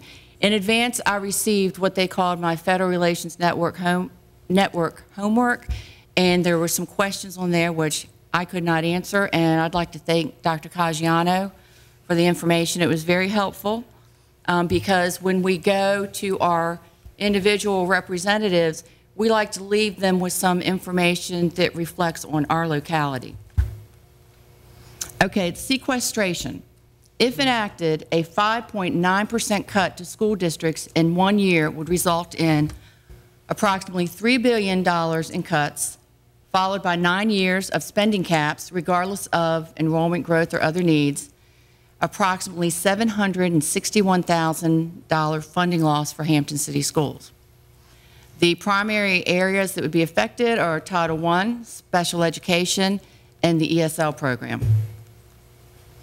Most cuts would take place during the 2013-14 year, affecting the fiscal year 14 budget.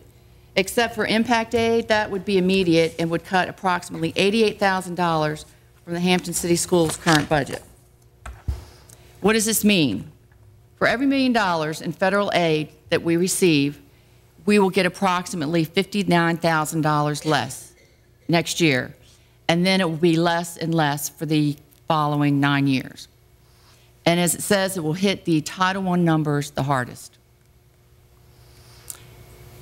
If you look at this, it's interesting, and it's something that I didn't realize, but K-12 funding is only about 1% of the federal budget, which hit me and made me very sad that our children's education is not more important to this country. And that is a point that we try to get across to our congressmen and our senators, that they are devaluing our children's future. They are our future, and if we don't have the funds we need to educate them, they're not going to get educated.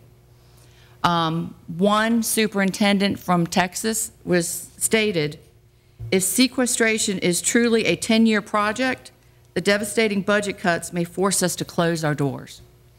And that's what, you know, I met people from all over the country, and they're looking at the same thing. So I don't know where it is they think the children are getting their education from. But you'll see that the K-12 funding is only 1% of the budget. 5.9% represents 7 ten-thousandths, is that right? 7 ten-thousandths of a savings in federal spending per year, which will reduce the national debt by less than 2 ten-thousandths per year. Spending levels are higher than last year, but they're still almost $6 billion below 2008, and the growth is slower than 2012, and education could be impacted more. So when we went on the Hill, we urged our leaders to appropriate full funding for Title I and IDEA, nix the education cuts, invest in our children, and grow America's future. We asked them to stop sequestration. The next one, and I gave all you board members a copy, the NSBA has put this bill together, and it's called the Local Educational Agency Governance Flexibility and Efficiency Act of 2013. And it's asking the U.S. Department of Education to reaffirm the role of school boards as the principal governing body. The U.S. Department of Education needs to involve localities in decision-making regarding regulations, rules, grant requirements, and guidance documents. So we asked our leaders to support or sponsor this bill, and the bill is key to reestablishing local school governance and specifically the role of school boards. This would also allow us to provide our House and Senate committees on education with better information regarding our localities, because they're just getting general information. But if we could be more involved in it, we could give them more specific information. The next big one. Oops, wrong way. Reauthorization of the Elementary and Secondary Education Act, y'all's favorite. No Child Left Behind.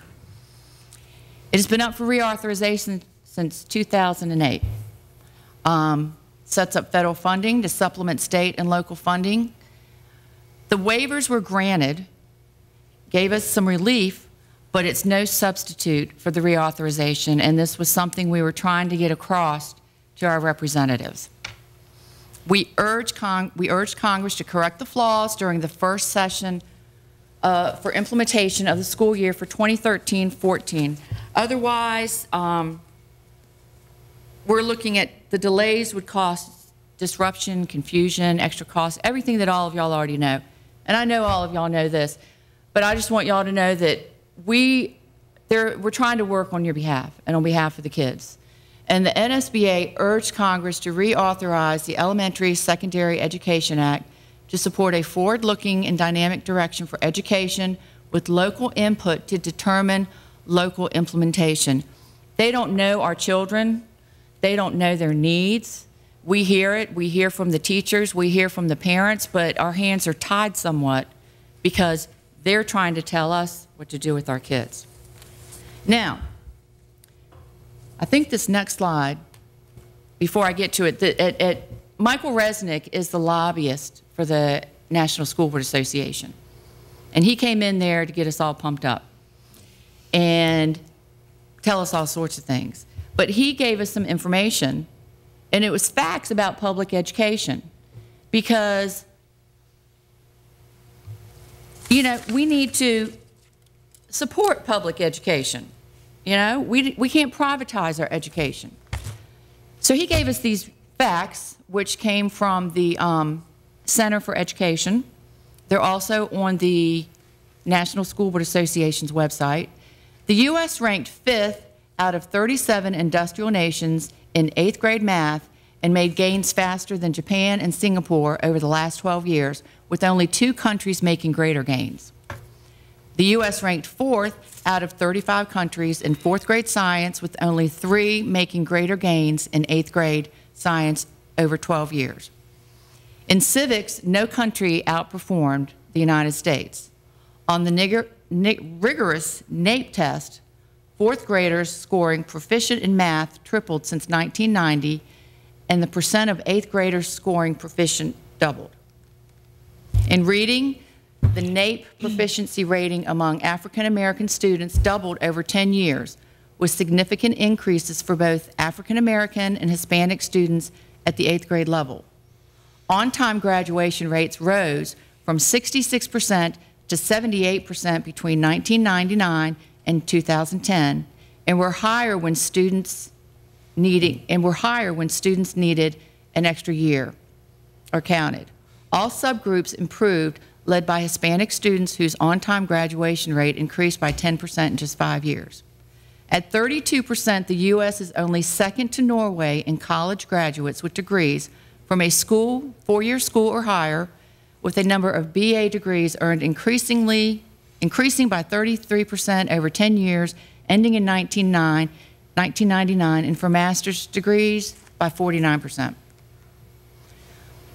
In spite of the tremendous fiscal pressures, these are facts about Hampton education, Hampton City Schools has increased on-time graduation rate 12.4% over 5 years, from 72% to 84.4%. Hampton City Schools has cut the dropout rate in half over the past 5 years. Third grade reading in Hampton City Schools increased by 9% on the fiscal year 2011-2012 SOL test, with African American performance increasing by 11%. Our AP test takers increased by 18%, and our qualifying scores increased by 35%.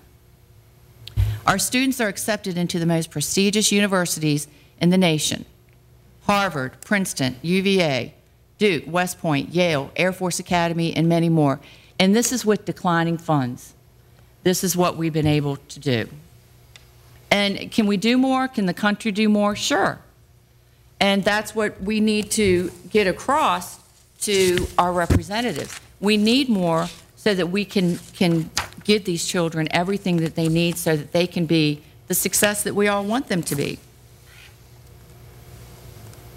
What can we all do? Support public education, take action to stop sequestration, support NSBA's Local Educational Agency Governance Flexibility and Efficiency Act of 2013, and support the reauthorization of the ESEA during the first session of the 113th Congress. My information is up there, and I guess a lot of this, y'all know, but it's for the public. We can reach out to our representatives, but we need our public to reach out to our representatives. They need to contact them, and they need to tell them, you have to quit devaluing our children. They need this education. They deserve this education. They didn't ask to come here. We invited them. So we have to do everything that we can for them. This next slide has the contacts in Washington. All of this information is on the website, and anybody can contact me, and I will be happy to help them get in touch with these people, contact them, write letters, and it's interesting. It's a wonderful experience. I appreciate the board letting me go. I feel like it's an important conference, and that every school board should have a representative there.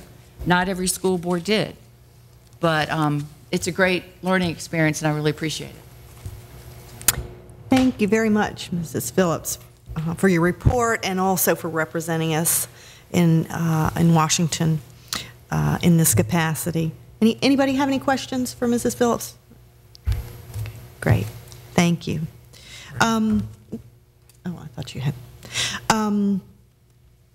We also have a report tonight from Mrs. Smith, who attended the same conference in D.C., or you all were in the same place but separate places, and represented us on food and nutrition. If you. Yeah, it was that same weekend up there in D.C. It was a special forum that was put on by the Council of Urban Boards of Education addressing federal nutrition policy. So as a panelist there, I got to give a 15-minute presentation on the programs being done in Hampton and the challenges that we've encountered to comply with the child nutrition policy. Following that, there was a question and answer period for attendees to ask questions of the panelists. I was one of 4 panelists there. The others came from Philadelphia, Pennsylvania, Camden, New Jersey, and Seattle, Washington. So it was a good cross-section of the country represented. And Hampton City Schools, I have to say, was specifically invited to participate there due to their special programs that they've done. And that was highlighted when we were awarded the first place for healthy meals as part of the Virginia School Board Association's Food for Thought program last year. So they saw that and they definitely wanted to hear our input. Dr. Bryant, the Director of Food Services, was unable to attend due to a conflict, so I was honored to be able to go in her place and make sure that all the good work that has been done by her department got to be recognized and shared with other school divisions across the country. Dr. Bryant helped me gather the information so that I could do my best to represent her and Hampton City Schools. I also met with Ms. Pat Thompson, the Director of Health and Physical Education, and Ms. Linda Lawrence, the Director of Health Services, to include information from them. The main information I presented was on nutrition and food services, but I started the presentation by stressing that Hampton City Schools approaches health not just from a nutrition point of view, that it's a team initiative with the primary goal for our students to develop a pattern of lifelong healthy habits through a combination of both good nutrition and physical activity. So I do want to thank them all for helping me put that information together. And I'm not going to go into detail because, like I said, it was a 15-minute presentation, but a copy of that PowerPoint is loaded on the board docs, and you can look at that and get with me if you have any questions. But generally, I presented information about many of the programs and things done in Hampton City Schools regarding food services, such as the 2 Bite Club, focus groups with student taste panels, source boards, chefs on the move, and improvement of the cafeteria environment. I also talked about the primary challenges that our food services department has had with complying with the child nutrition policy. Some of those challenges include cost, availability of food products, staff and student acceptance. Our food service workers are truly doing a great job and working hard to comply with this policy. It requires them to go through a great deal of training and challenges on a daily basis. For example, if they run out of a type of food they're serving, they can't just grab any other food as a substitute. If it's a dark vegetable, they need to find another dark vegetable in their inventory to put on that line. So this requires a lot more supervisory staffing at the school level to ensure the guidelines are followed. And ordering food is difficult as well because there's a limited selection for many of the required food types, such as whole grains, and many of the food manufacturers just don't have foods in the portion sizes that are required by the guidelines. So overall, the audience members from the other school divisions had a lot of questions regarding our programs and responded really well to how we're rising to the challenge.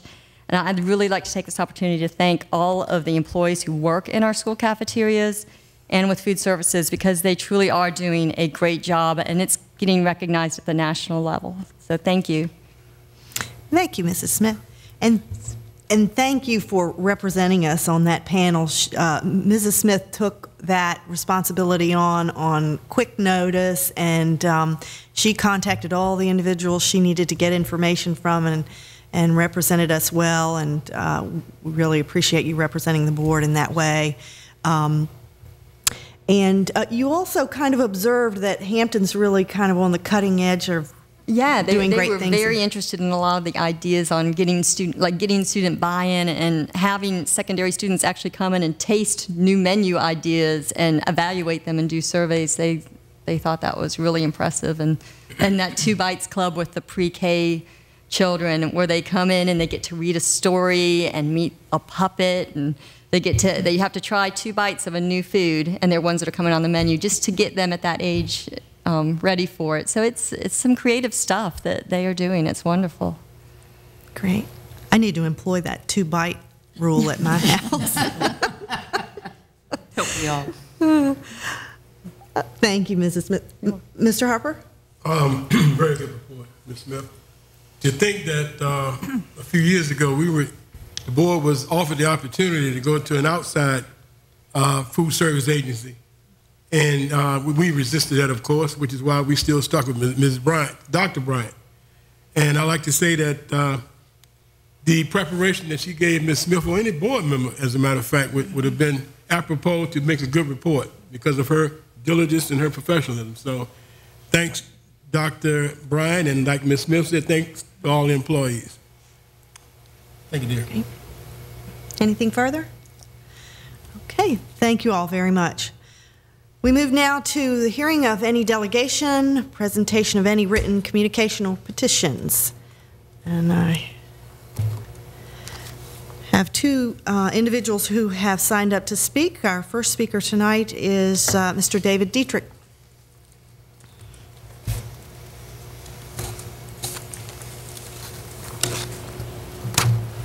Good evening, Mrs. Mugler, members of the board, Dr. Shiflett, Mr. Booth.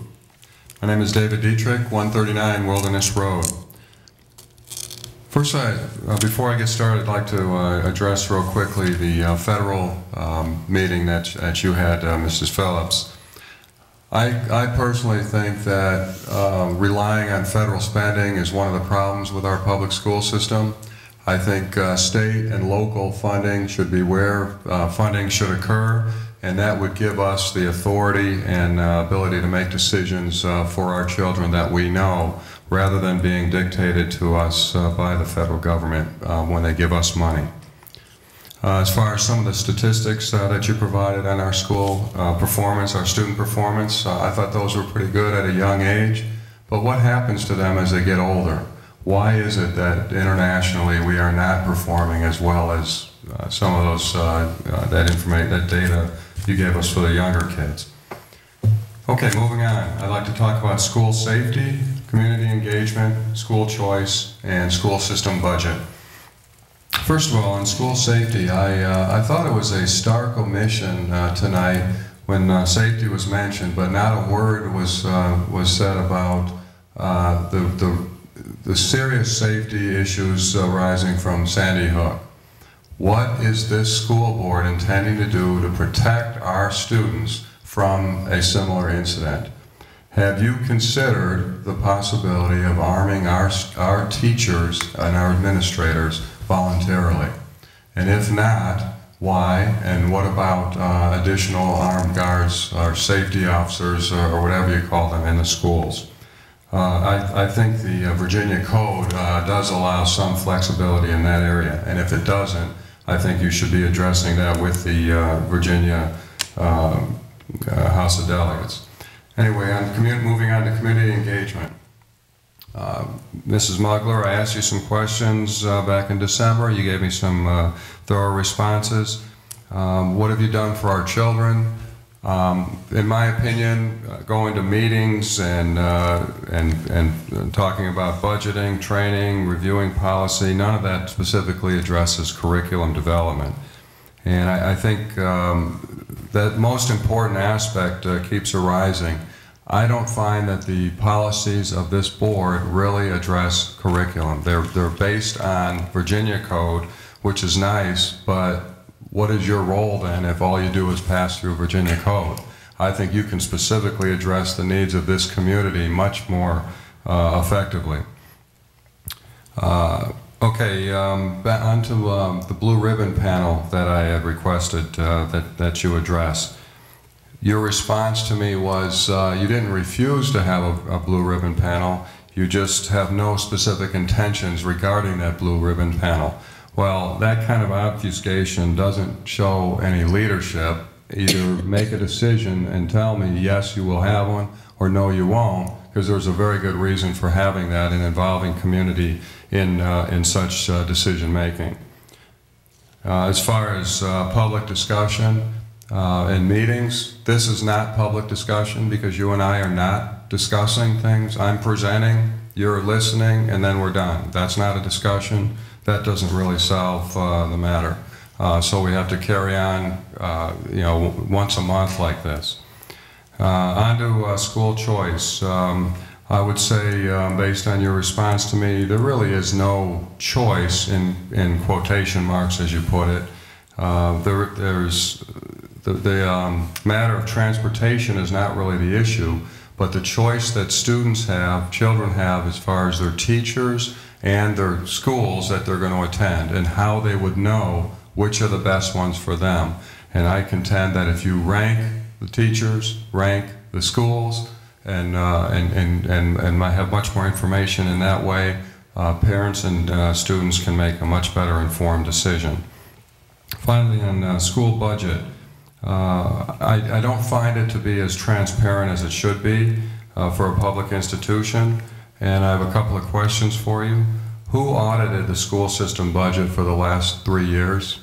And last, when will you produce and justify a line item budget for public review before you actually pass that budget? That's all I have. Thank you very much. Thank you, Mr. Dietrich.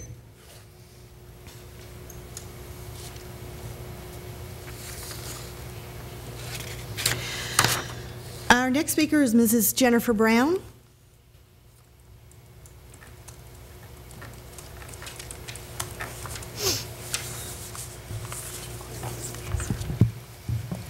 Good evening, Ms. Smuggler, Mr. Kilgore, Dr. Shiflett, and the rest of the board.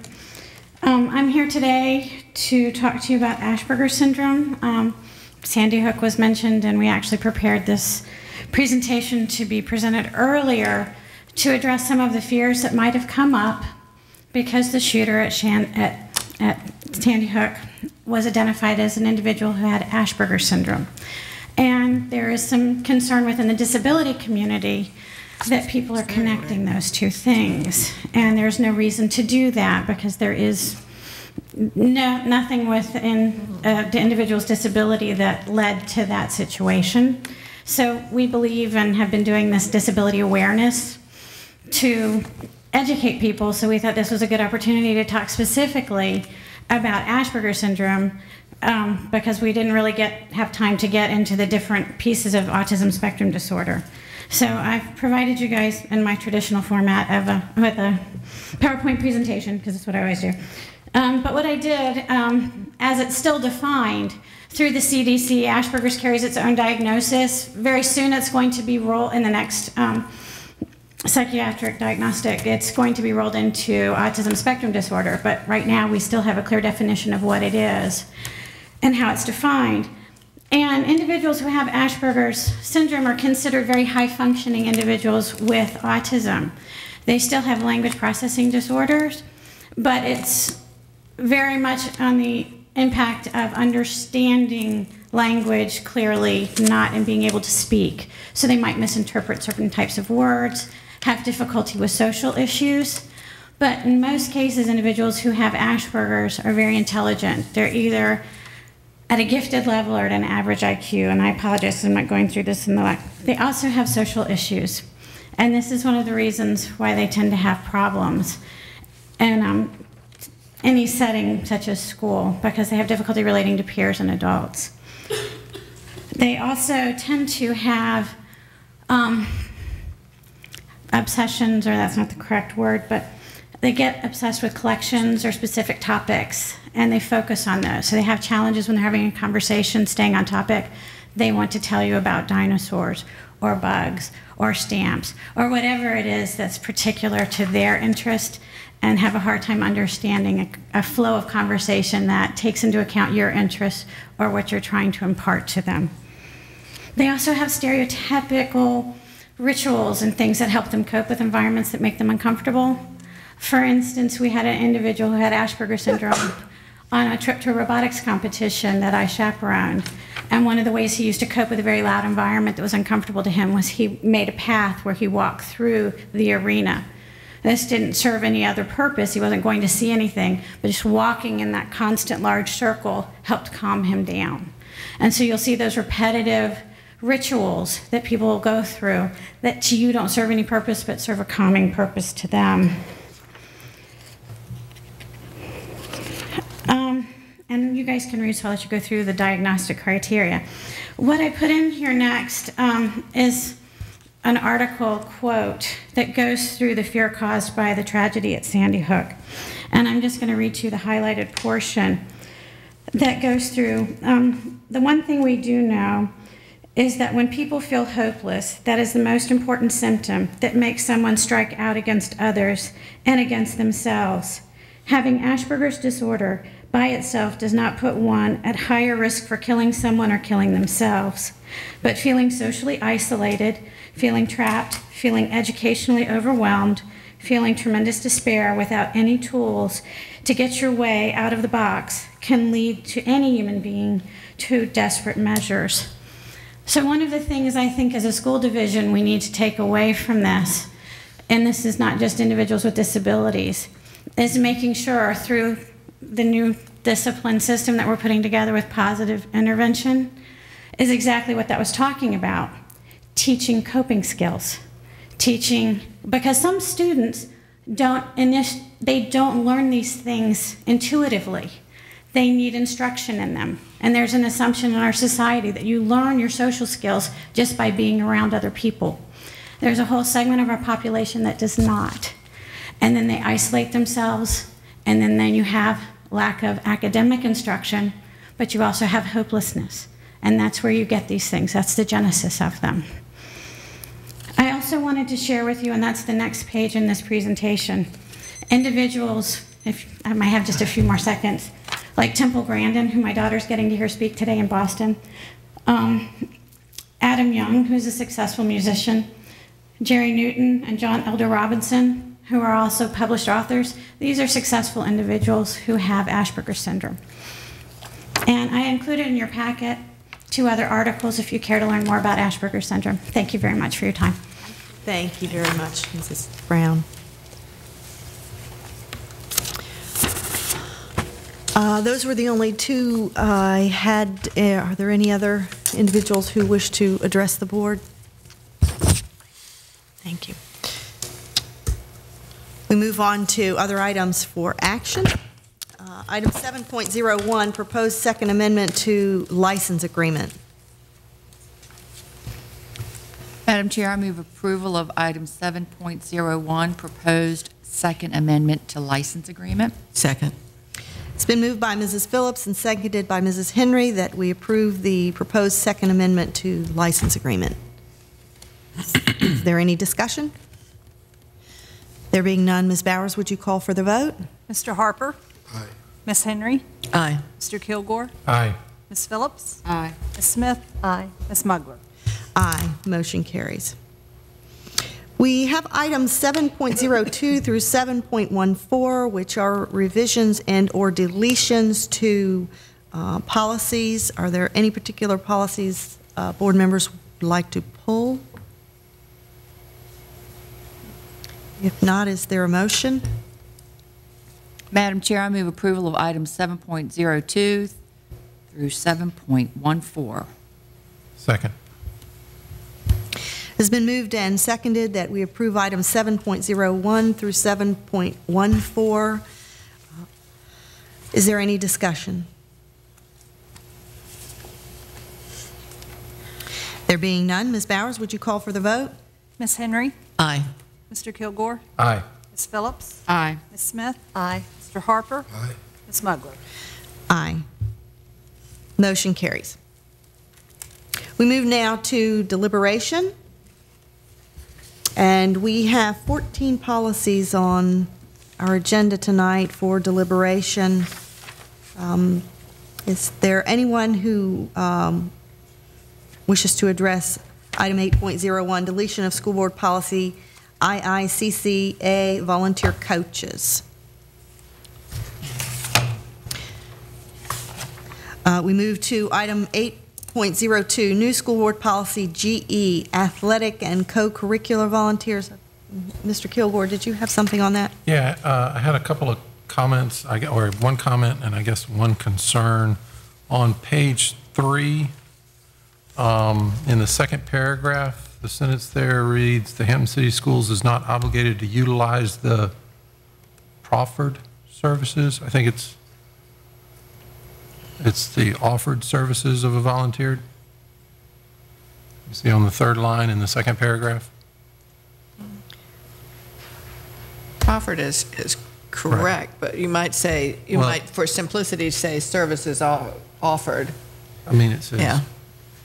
Right. Proffered. Proffered sounds like a legal situation, so. Yeah. And then my concern, relates to the second to last paragraph that talks about that booster organizations that support any Hampton City School team or activity are required to follow this policy. And being a past band booster person, I find it, I struggle with the fact that we're going to make boosters have to get fingerprinted and things like, or FBI fingerprint checks and CPS checks, and I'm just trying to wrap my head around, are we really saying that all booster members are going to do that? No, sir, we can clarify this language if you would like. We've had a couple of questions, so it would appear that we have the need to do that.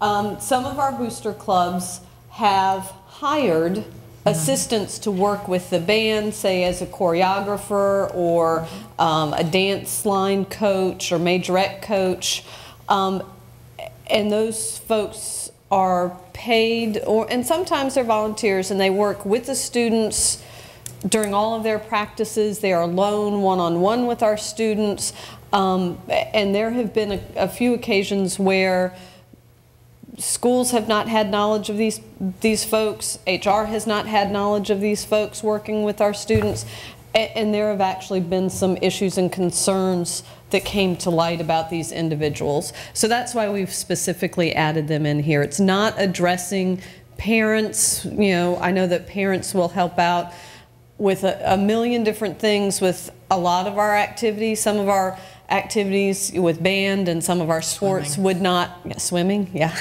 would not happen without the help of our parents.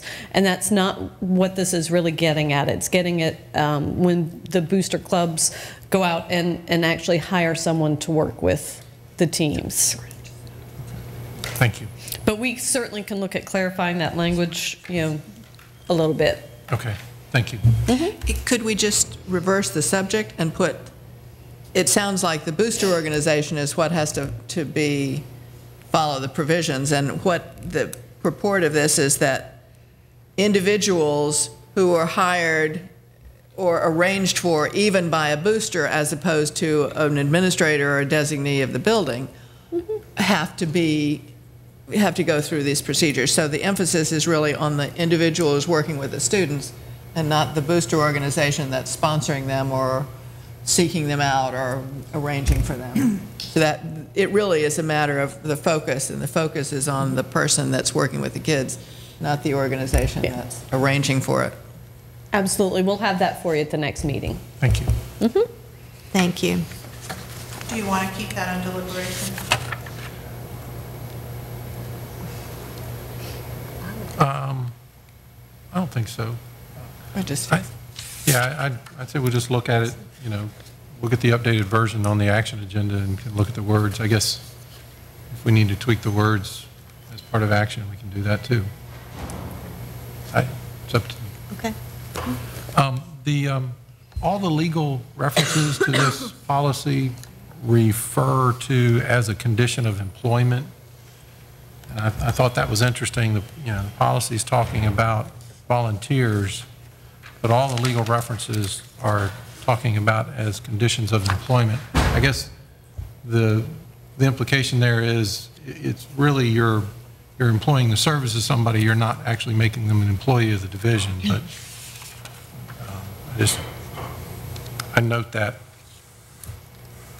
volunteer coaches, I guess at the time, were all actually paid supplements. Now that we're changing this to be co-curricular volunteers,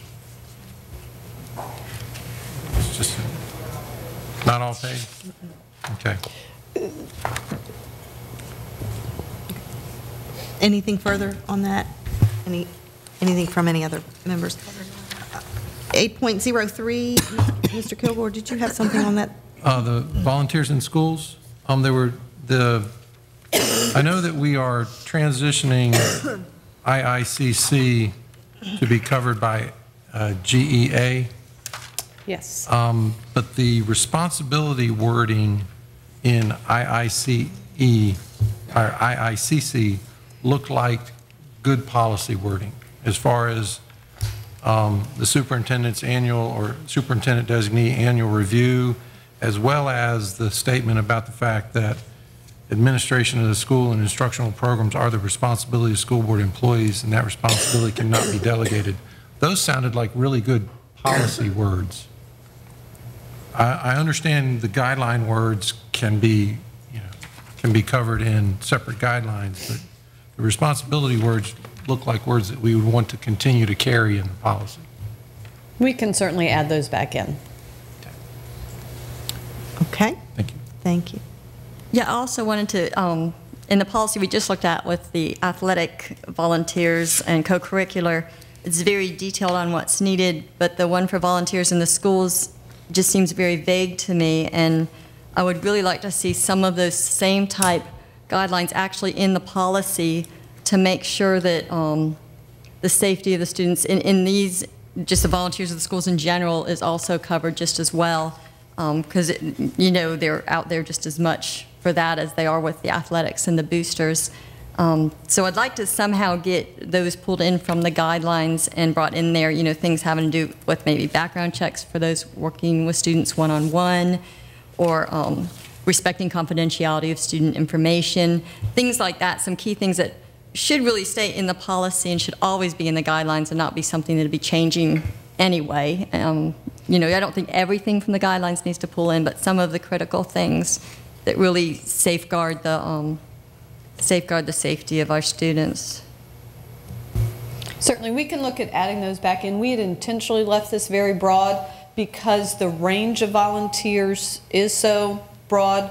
We have some volunteers who never see a student. They may come on the weekends and pull weeds and help around the buildings.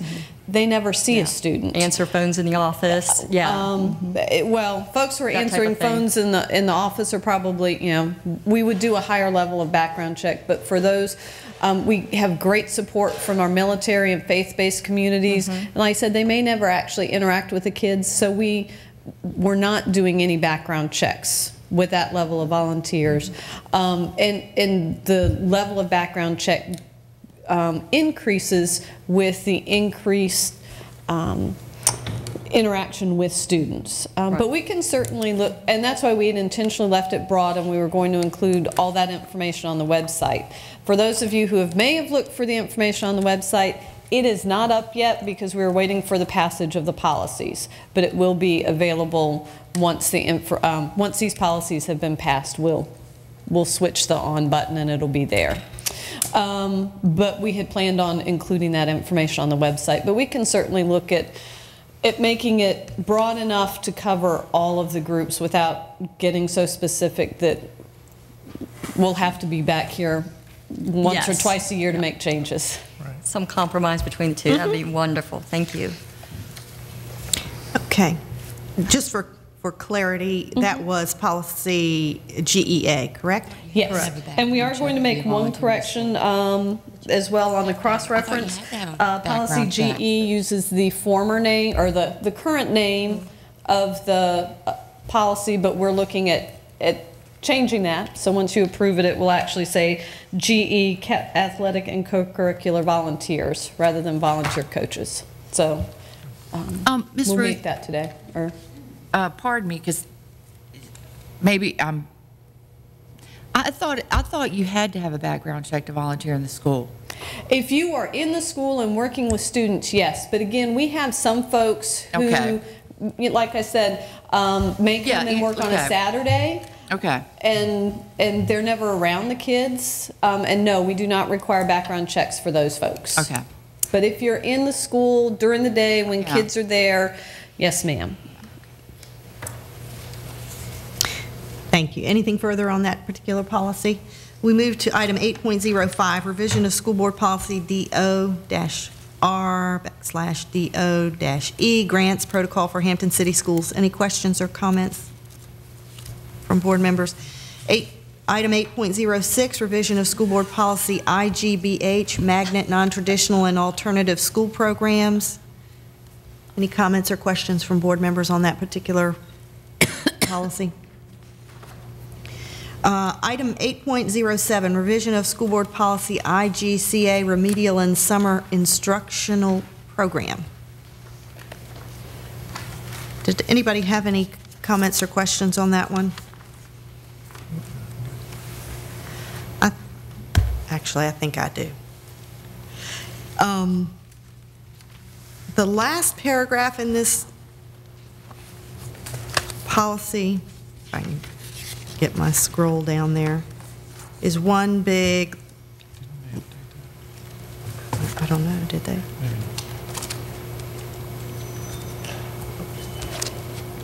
Was, no, it's not, I'm not seeing it.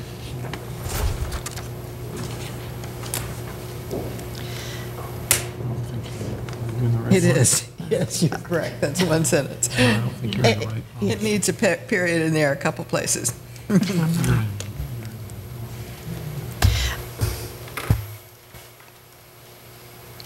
my goodness. Gray box. Thank you. We can certainly edit that. Yeah, if we can. Under the circumstances. Yes. Bullet points. Sorry, I was. Bullet points. See, we got an editor right here. You're on. It's okay. Yeah. You're trying yourself.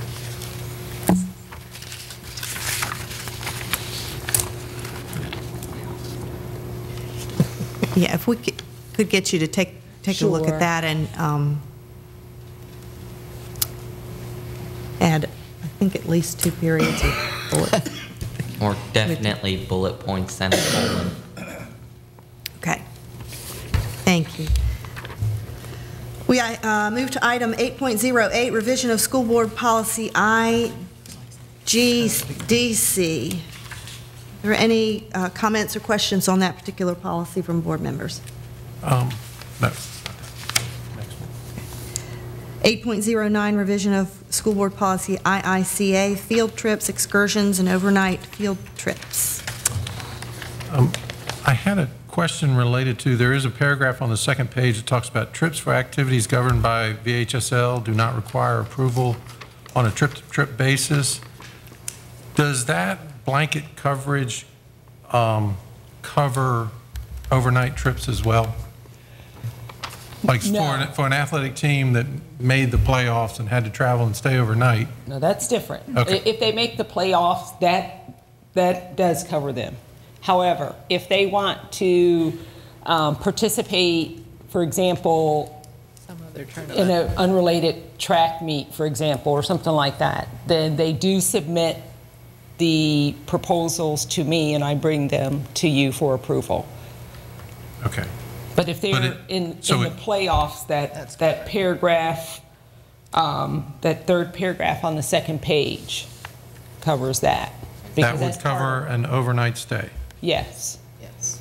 Because they wouldn't have 60 days. They wouldn't know Yeah. 60 days out. Right. Well, that was And my so- point, is that there's other wording in the policy that says overnight field trips require school board approval. But in that particular case, they aren't approved by the school board.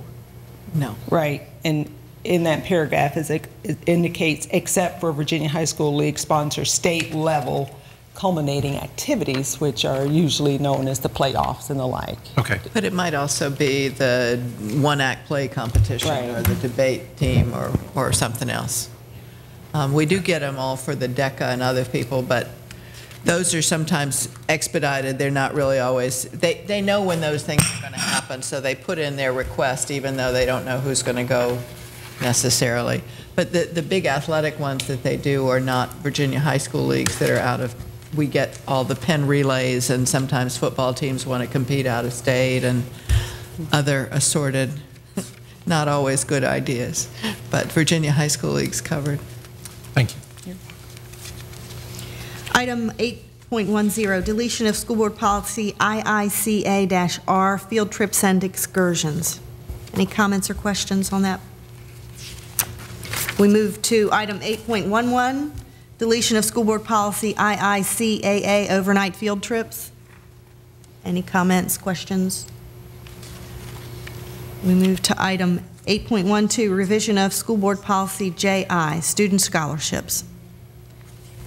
Any comments or questions?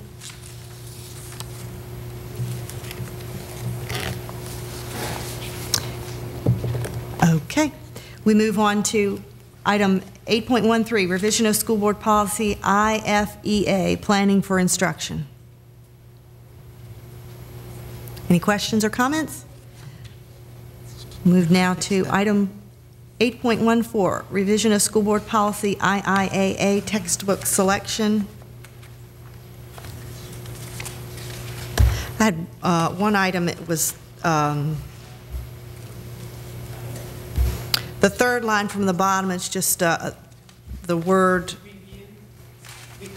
Very good. It'll be corrected. Thank you. Thank you. That concludes our deliberation items.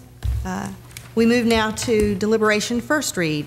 Item 9.01, revision of school board policy JECB, admission of non-resident students.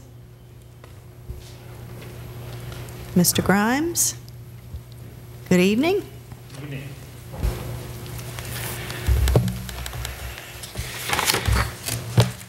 Good evening, Ms. Mugler, and Mr. Kilgore, Dr. Schiffman, and rest of the board.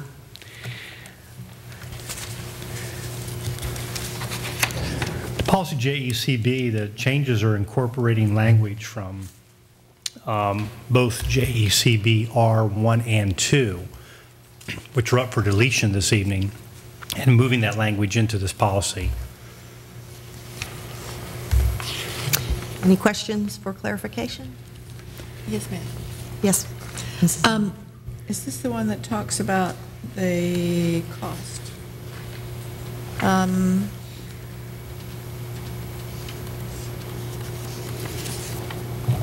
Okay. Non-resident students. I'm sorry. I didn't bring my sticky notes tonight, so that I'm not operating well. I brought mine. I had too many helpers at home today. Well, it's just the first read, right? Yes.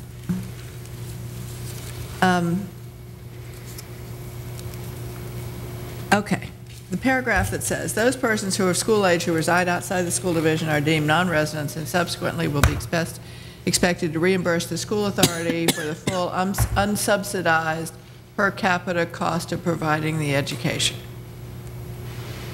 Where are we getting that per capita cost number? From the per student or just the local contribution? No, I was talking about the tuition.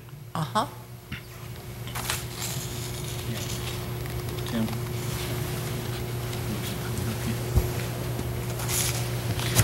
The current tuition rate is set at $5,000 and has been at that. And basically that is a reflection of historical trend, but I would suggest that it is basically on the local because we're looking at a total Right, so we need to change that. $9,900. Right, because the unsubsidized per capita cost of providing the education is our cost per capita per student, which is in the neighborhood of $10,000, and that's not what we're charging for tuition, so we need to change that phrase. Okay. We'll work with Mr. Grimes and get some language in there. Thank you. Item 9.02, deletion of school board policies JECB-R, subsection 1, guidelines for admission of tuition students, and JECB-R, subsection 2, guidelines for admission of foreign exchange students. Mr. Grimes. Both of these policies are recommended for deletion and now incorporated into policy JECB. Okay. Any questions from board members? Item 9.03, revision of school board policy JG, student discipline and deletion of JG, subsection 1, student removal form. Yes, these changes are to more accurately reflect the practice and procedures of a student being removed from class for disruptive behavior. Currently, teachers can either do a referral to the school administrator using the student information system, or in an emergency, they can certainly call for assistance from an administrator or dean or a school security officer.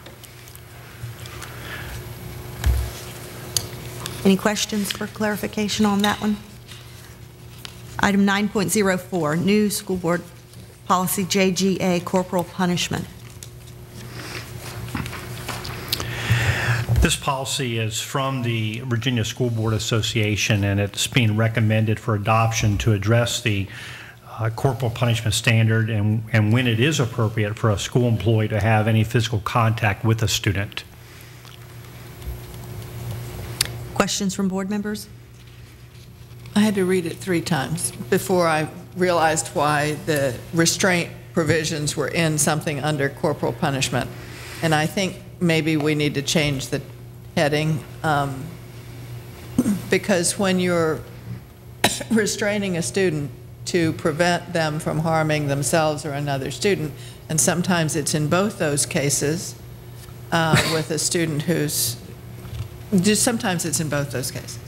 That isn't corporal punishment, and so I think we need to change the title. Well, the problem with using restraint and calling anything with respect to a restraint policy is that you're going to get into the realm of IDEA. Right. And corporal punishment is what the Virginia Code calls laying of the hands on students. Okay. So I think what we were suggesting on this one is adopting the VSBA. That's why it has the copyright. It's verbatim. And they took it directly from the Virginia Code section. I'm concerned about calling it anything to do with restraint because I think then you're going to move into students with disabilities and you're going to move into thinking that it may have something to do with that, which is an entirely different realm of the law, and it's governed by federal guidelines. That I like to have things simple and not legal sometimes so that you actually understand what you're talking about. So can you say corporal punishment or physical contact with students?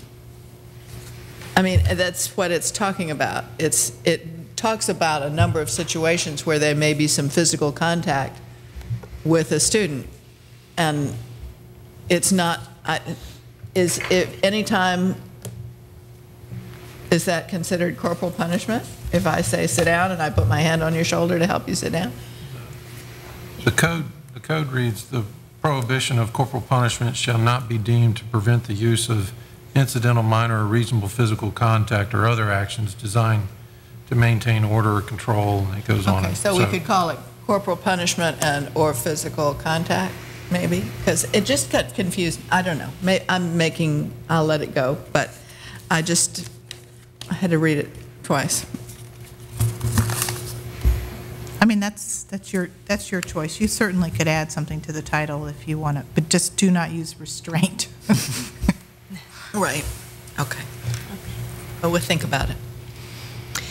Item 9.05, revision of school board policy JGC, student disciplinary alternative placement.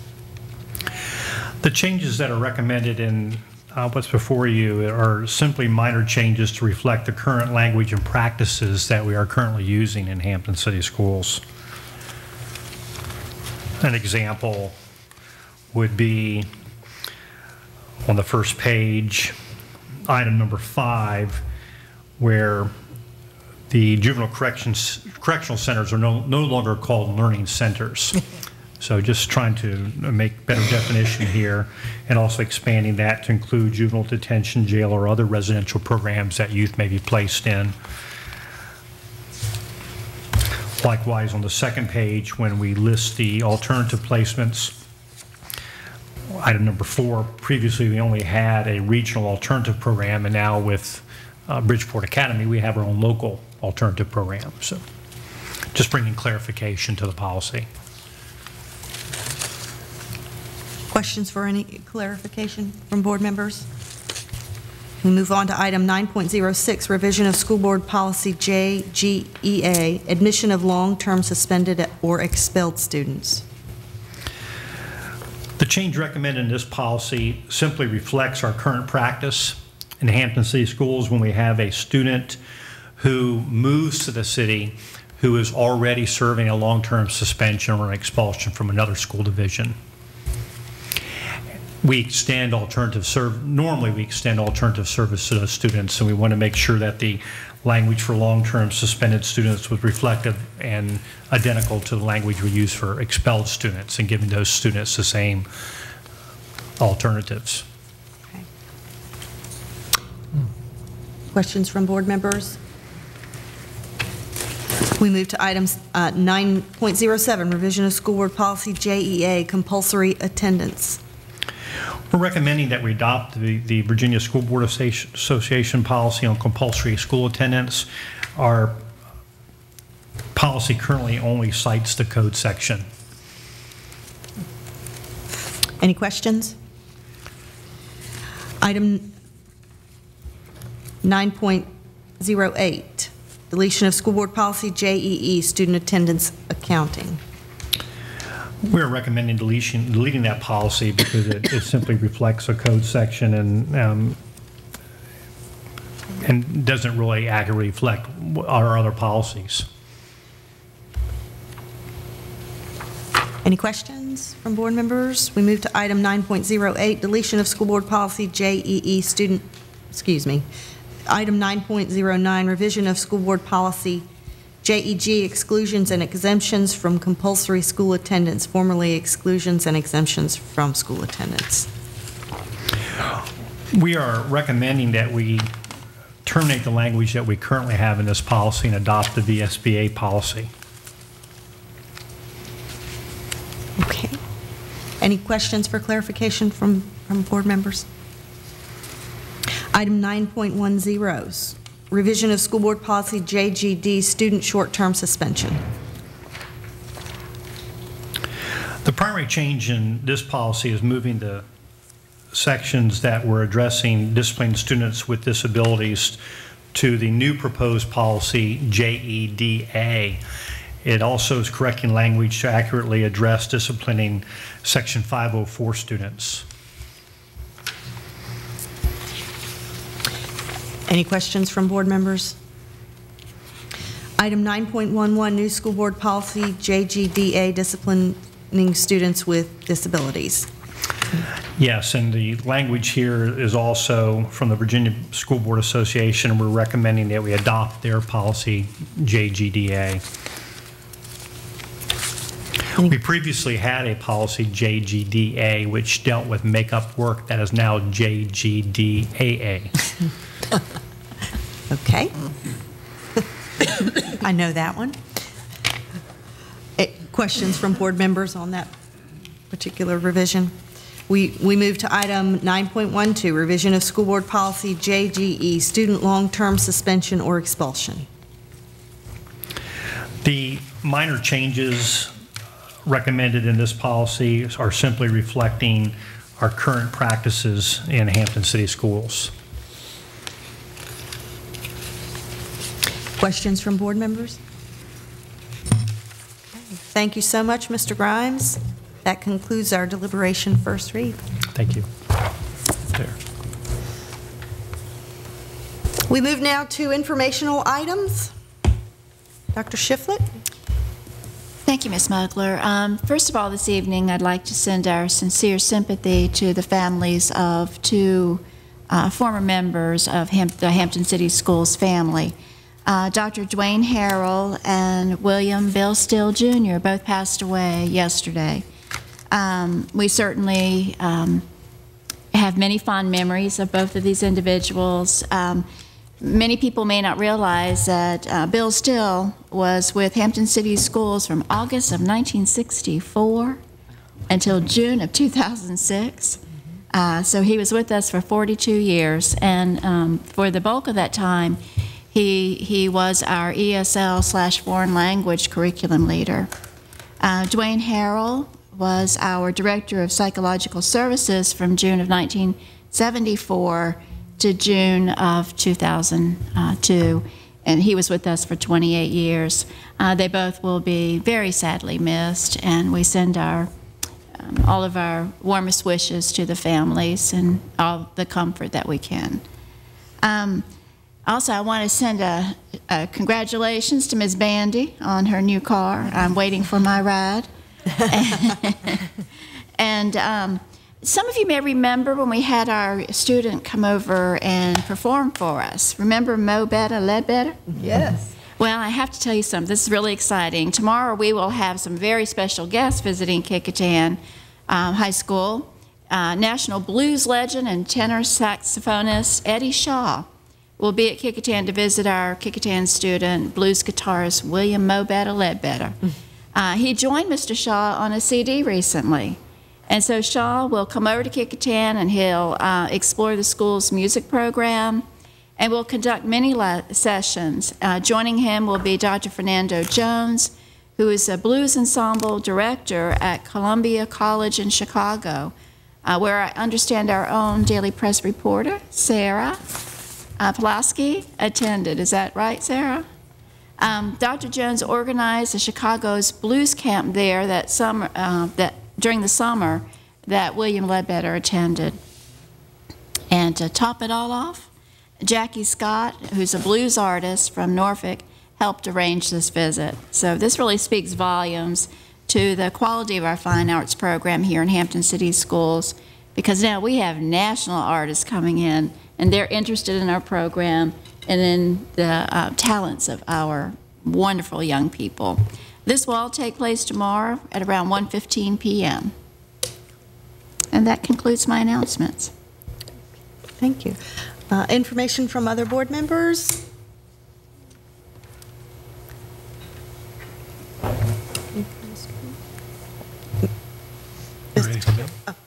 You had your arm up. I thought you had some. Just announcing the next meetings that we'll be holding. Did you announce those? Our next meeting of the Hampton City School Board is February 20th, 2013 at 6:30 p.m. at the Rupert Sargent Building, 1 Franklin Street. And a special meeting will be held on February 13 with City Council at 9 a.m. at Sandy Bottom Nature Park. And I believe we have a motion. Yeah. Mr. Kilgore? Madam Chair, pursuant to Section 2.2-3711A of the Code of Virginia, I move that the board convene a closed meeting for the purpose of discussing the performance of a division employee, which is authorized by Section 2.2-3711A1 of the Code of Virginia. Second. It's been moved by Mr. Kilgore and seconded by Mrs. Henry that we convene in a closed session pursuant to Section 2.2-3711A, subsection 7 of the Code of Virginia, and for the purpose of discussing the performance of a division employee, which is authorized by Section 2.2-3711A, subsection 1 of the Code of Virginia. Is there any discussion? There being none, Ms. Bowers, would you please call the vote? Mr. Kilgore? Aye. Ms. Phillips? Aye. Ms. Smith? Aye. Mr. Harper? Aye. Ms. Henry? Ms. Henry? Ms. Henry? Here. I'm sorry. I'm being distracted. Aye. Ms. Mugler? Aye. Motion carries. All those children who are bad in class. Is there any further business to come? Motion carries. Is there any further business to come before the board? If not, I adjourn this meeting, and we will reconvene as a body in closed session in 5 minutes.